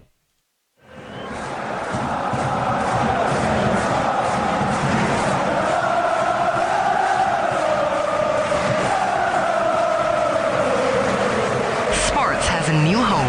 Red Card Sports Radio. These are your latest Stoke City headlines. We'll start with news on the future of manager Mark Hughes. He's admitted that it is nice to be linked with Chelsea, but he's once again stressed that any talk of him taking over as the new Chelsea manager is just speculation, and he remains very happy in charge of the Potters. Reports this week have suggested that the Welshman, who scored 25 goals in 95 appearances as a player for Chelsea, is among several men that Blues owner Roman Abramovich is looking at as a potential long-term successor to Jose Mourinho. Guus Hiddink is in interim charge, of course, as Chelsea, but Hughes, along with Bournemouth manager Eddie Howe, Atletico Madrid boss Diego Simeone and Juventus manager Massimiliano Allegri are all names that are being linked with the Chelsea manager's position. It's thought that Hughes would be an outsider for the job, and the Stoke boss says that he's just happy where he is. He said it's just speculation. There is a little bit of speculation about certain roles in the Premier League, and at some point, if you have a decent spell, you do get mentioned. I think it's no more and no less than that. I think everyone just tries to cover all bases and mentions everybody. And this week, I got a mention. It's nice to be mentioned, he said, because that reflects well on me, but more so on the players and on how well they are doing. But we are fully focused here and enjoying what we are doing. It's a good time to be at Stoke. Everybody feels we are going in the right direction, he said, and building something. So I'm very happy. Moving on to team news ahead of the FA Cup 4th round trip to Crystal Palace. Charlie Adam is out injured, but Hughes will make changes. Adam is set to be out for 6 weeks after suffering a calf problem in the Capital One Cup defeat overall against Liverpool on Tuesday. The likes of Mama Diouf, Phil Bardsley and Jacob Haugaard are all expected to start, while Marko Arnautovic is being assessed after he limped off on Tuesday. Peter Crouch got a rare start at Anfield and will hope to keep his place up front. Jeff Cameron and Ryan Shawcross are both also out injured. These are your latest Sunderland headlines. Sam Allardyce is still looking to add to his side and continues to be linked with Arsenal's Matthew Deboshi. The Black Cats boss added Lorient defender Lamine Kone to his squad this week, but he's not finished. He'd like to add further before the window shuts on Monday. The 61-year-old confirmed the club have registered an interest in the Arsenal fullback, but expects most of his targets to be from across Europe. When asked if he had more, he said yes, most of them abroad as always. Obviously, there are not many available in this country and the size of the fees are much, much greater. So in terms of what we're looking at, it would be from Europe, I would think. Well, Wednesday night's capture of Kone at the third time of asking prompted the exit of Sebastian Coates, who has travelled to Portugal with a view to tying up a move to Sporting Lisbon, with Sunderland attempting to balance the books. Asked if it was a tough transfer window, he said, yes, it's the worst because for the first time you are balancing the financial balances in the new regulations. Moving on, Allardyce says he will target goals during the final frantic days of the transfer windows. He said, goals, I'm looking for whatever position. If he's got a decent scoring record of 1 in 3 or 1 in 4, I'd be interested. As long as outside the box he does the right thing as well, of course. But goals and quality in the final third is what I'm after. We get in the final third as much as anybody. We produce more opportunities in the final third. But I think our final third quality hasn't been as good as it should be, and I've got to try and get that better, particularly for Jermaine Defoe, who we can supply more service to. He will score more goals and try to help us win more games. Finally today, it is that final weekend of the transfer window. Swansea striker Andre Ayew, who Allardyce said in the week he'd given up on, will no doubt be linked again. Don't be surprised by a late bid for the Swansea ace. These are your latest Swansea City headlines. We'll start with news on the transfer front. Boss Francesco Guidolin hopes to sign, in quotes, 1 or 2 players before Monday, with Chievo striker Alberto Palosci among them. The 26-year-old Palosci is expected to undergo medical ahead of a proposed £8 million move to the Liberty Stadium as Guidolin looks for more firepower up front. That deal should go through over the next 48 hours, and Guidolin is after at least another signing, with the midfielder a priority. The manager said, I think 1 or 2 new players would be good, but no more. I don't know at the moment. In this period, there are many rumours, many names of players. If there is a possibility, I hope to have another midfielder, he said. Crystal Palace forward Dwight Gale and Napoli's Jonathan de Guzman, who spent 2 seasons on loan at Swansea between 2012 and 2014, were believed to be targets, but de Guzman has joined another Serie A side, Carpi, on loan until the end of the season instead of taking up an option to return to South Wales. Meanwhile, in terms of potential departures, Portuguese giant Sporting Lisbon are hoping to land Swansea forward Eder on loan before the window closes on Monday. Reports in Portugal claim Sporting are keen on the Swansea frontman who has struggled to make much of an impact this season, and they are hoping to lure him back to the country before the window closes. Eder joined Swansea from Sporting Braga last summer for around £4 million, but he's yet to score for the club in 15 appearances, and new boss Guidolin apparently views the 28-year-old as surplus to requirements. Eder's exit could hinge on Swansea bringing in another forward, although that does look likely with Palosci from Chievo set to join. It's thought that Sporting are prepared to pay at least half of Eder's wages if they can agree a deal to sign him on loan for the rest of the season. These are your latest Tottenham headlines. Former midfielder Andros Townsend has revealed he was advised to leave White Hart Lane by England boss Roy Hodgson. The 24-year-old was one of the stars of the Spurs team when he initially broke into the England setup, but his international chances dried up alongside a lack of appearances for Spurs. Following his £12 million move to Newcastle this week, the wingers revealed that the England boss advised him it was time to move on for the sake of his England career. He said, the last time I was with England, the manager said, I think you need to move now. A player like you needs to be playing week in, week out. At your age, the only way you're going to improve is with games. I think it was obvious that a change was needed, and I'm delighted I've been given this opportunity to play for Newcastle United. Moving on, former Spurs boss Glenn Hoddle has tipped current stars Harry Kane and Dele Alli to shine for England in the Euro finals this summer. Kane has backed up his breakthrough season last time out with 13 more goals. He's still looking good. And Alli looks as though he is in a battle with Wayne Rooney and Ross Barkley for a place in the side behind Kane as a lone striker. Hoddle said, I like the idea of Rooney playing in the hole behind Kane. That's a role which would suit him at this stage of his career, but Alli is pushing hard to claim that position for himself at the moment. Kane is a player you would like to see in the England side from this point forward, and the understanding he has with Alli at the club level has to be good for the national team. That deeper attacking berth is a position that is up for grabs in the England team, with Ross Barkley and Adam Lallana being used there at times, and Rooney has to be in the mix for the role as well. Finally today, it's the FA Cup fourth round this weekend, and Tottenham are expected to field a weakened team with their clash with League One side Colchester United in the fourth round, of course, with Premier League football back on the agenda in just a couple of days' time. Oh, Van Persie is what they were waiting for. Robin Van Persie scores for Manchester United. You'll be hearing plenty more of Red Card Sports Radio, your home for the Barclays Premier League. These are Friday's Watford headlines. Head coach Quique Sanchez-Flores is set to ring the changes for Watford's FA Cup fourth round tie at Nottingham Forest on Saturday. Nordin Amrabat and Kostel Pantilimon are both in line to make their full debuts, with Sanchez-Flores to rest up to 6 players from his regular starting lineup.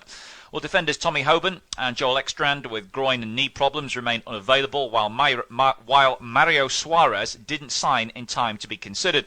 Provisional squad is Gomez, Pantilimon, Britos, Prudel, Holibas, Neom, Abdi, Gerardo, Watson, Capu, Dini, Igalo, Cathcart, Ake, Ibarbo, Anya, Paredes, Guediura, Behlami and Amrabat.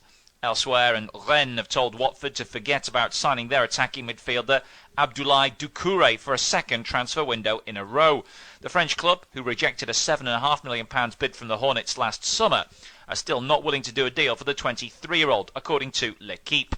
Watford are reported to have tried again during the current transfer window, but met with such resistance that they quickly switched their attention elsewhere.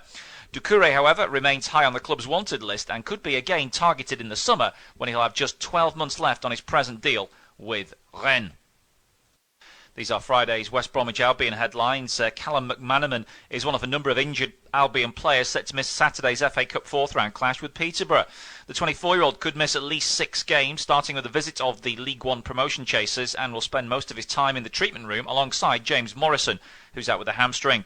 Darren Fletcher knee and Chris Brunt calf are also injury doubts for the clash at the Hawthorns. The Baggies needed to register Sandro by 12 p.m. if the midfielder was set to play, with the club aiming to sign the Brazil international from QPR on loan for the rest of the season. The provisional squad is Foster, Myhill, Dawson, Chester, Gamboa, Macaulay, Olsen, Evans, Brunt, Pogognoli, Jacob, Gardner, Fletcher, McLean, Sessignon, Berahino, Lambert, Anichebe and Rondon. Well, McManaman has been ruled out for between 4 to 6 weeks after suffering ankle ligament damage. The former Wigan Athletic star was introduced as a late sub in the 0-0 draw with Aston Villa last week, but hasn't started a Premier League match since September. His loss for a busy upcoming period of League and Cup matches is a big blow to head coach Tony Pulis, who's already without midfielder James Morrison. And Pulis said, "It's a 3-game week, but I have made my feelings about this competition very clear. I'll be fielding a strong team to win the game." Those are the words of the boss talking about the FA Cup. Meanwhile, West Brom are close to sealing the loan signing of Sandro from QPR, according to Pulis. The Brazilian midfielder is having a medical with the Baggies ahead of his move on loan till the end of the season, with a view to a permanent switch. That will bolster the Baggies' midfield options at a time when Pulis is without several key men in his midfield. The club are trying to push the Sandro deal through so he can play against Peterborough. Pulis told reporters, "We are interested in Sandro, but nothing's been done yet, so that's ongoing. Whether we can do a deal or not, we'll have to wait and see. We're working on it, and if we can get it done, we'll get the deal done." Well, the deal could be a good deal for all parties, with Sandro having made just 11 appearances for QPR this season and having not played for Jimmy Floyd Hasselbank's Championship side in 2016. He could be in danger of losing his work permit next summer if he doesn't make a certain number of first-team appearances this season. These are the latest West Ham United headlines. West Ham are set to allow Nikita Jelavic to leave the club with the expected arrival of Emmanuel Emenike. Jelavic looks set to make way for Emenike, although the former Everton forward's proposed switch to Chinese side Guangzhou Evergrande will not be completed just yet. Jelavic has found first-team opportunities at Upton Park hard to come by and will fall further down the pecking order when Diafri Sakho and Andy Carroll return from injury. Bilic said Jelavic might go to China, but it's pre-season there. The season hasn't started, so he is staying with us until he sorts out a deal.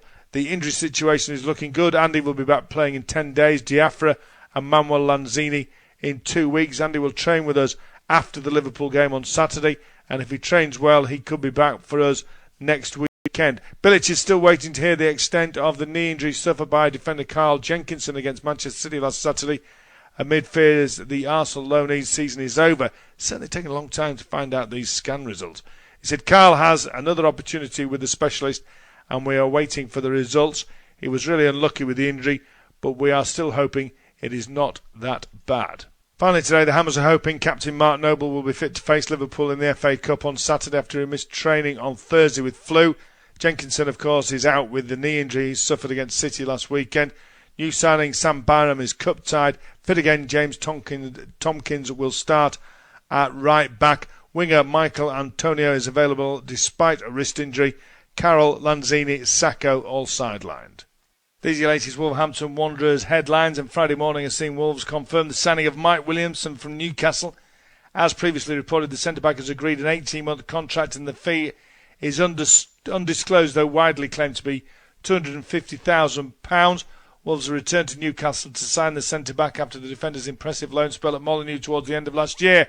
The 32-year-old made a permanent switch from the North East for an undisclosed fee and has signed an 18-month contract.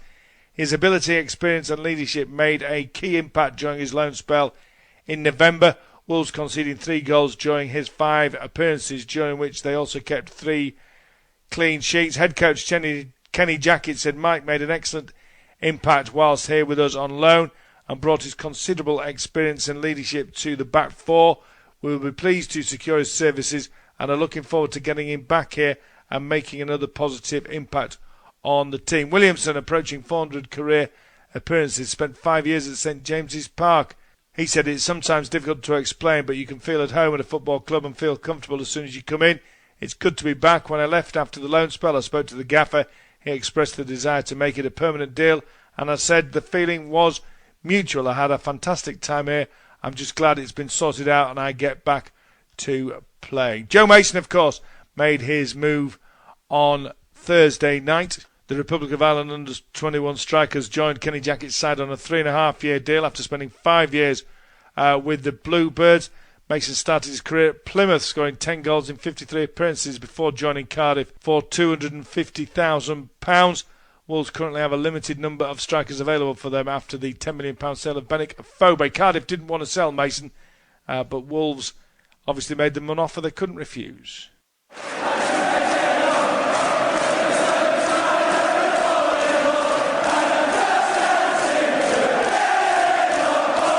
Football has a new home. Red Card Sports Radio. These latest Arsenal headlines. We'll start with team news ahead of the FA Cup 4th round clash against Burnley on Saturday. Boss Arsene Wenger, speaking in his pre-match press conference, has confirmed that he does have pretty much a full-strength squad to choose from, although Santi Cazorla and Jack Wilshere still remain out. Wenger has said that Francis Coquelin is in contention to play, but the game does come too soon for Danny Welbeck. Alexis Sanchez, though, is fit. Boss Wenger, though, is expected to make changes for the Cup game. Colombia goalkeeper David Ospina is set to make his first start since September, while recent signing midfielder Mohamed El Neni could also feature following his $5 million move from FC Basel. Wenger said, I will make some changes.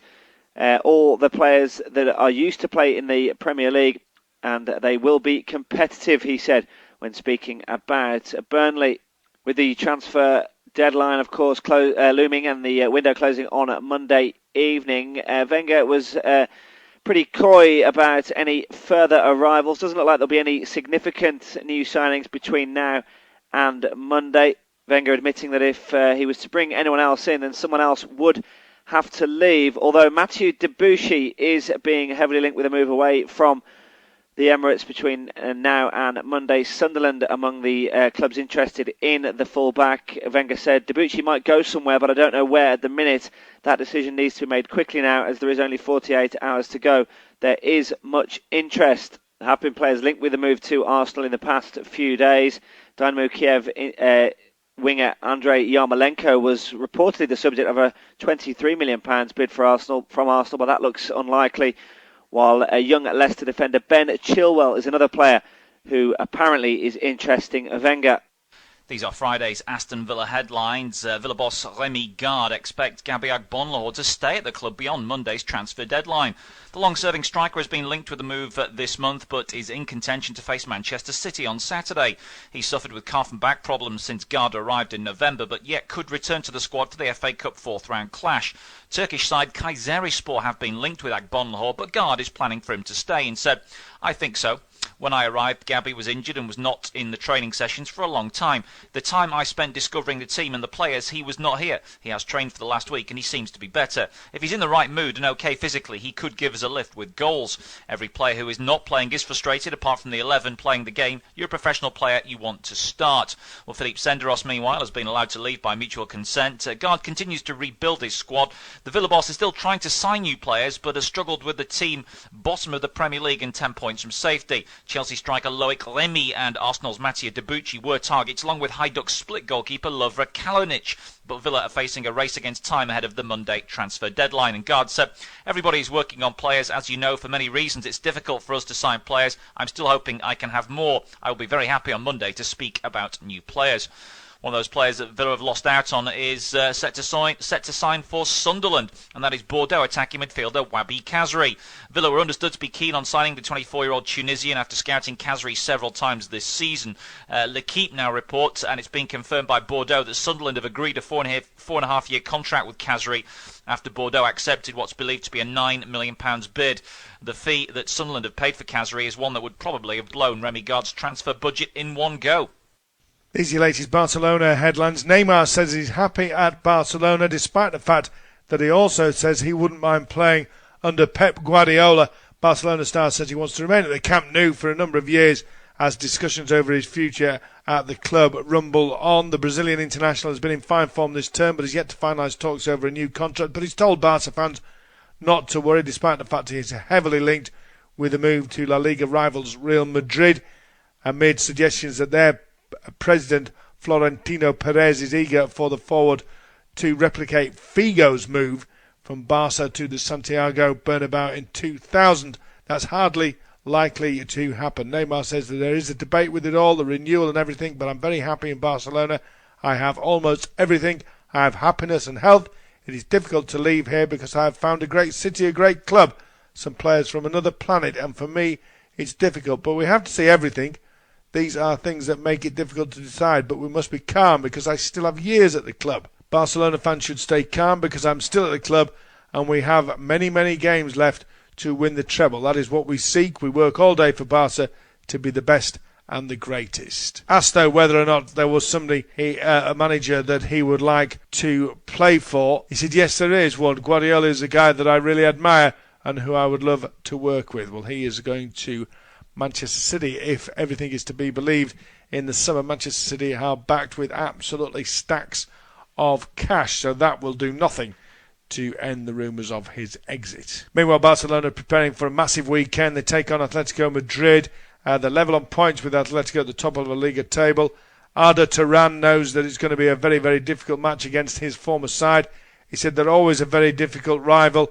It will be a special game, though, certainly a different one. The game has been playing on my mind for a long time. Before the game and even after the game I will be nervous, but I will concentrate, play and enjoy myself. Turan was a €34 million signing by Barcelona in the off-season after spending 4 seasons with their La Liga rivals Atletico. Finally today, Barcelona are waiting to see who they get in the semi-finals of the Copa del Rey. When it's drawn, Sevilla, Valencia and Celta Vigo are the other 3 clubs into the last 4. These latest Bayern Munich headlines. We'll start with the comments from defender David Alaba. He has said that he's not thinking about new contract talks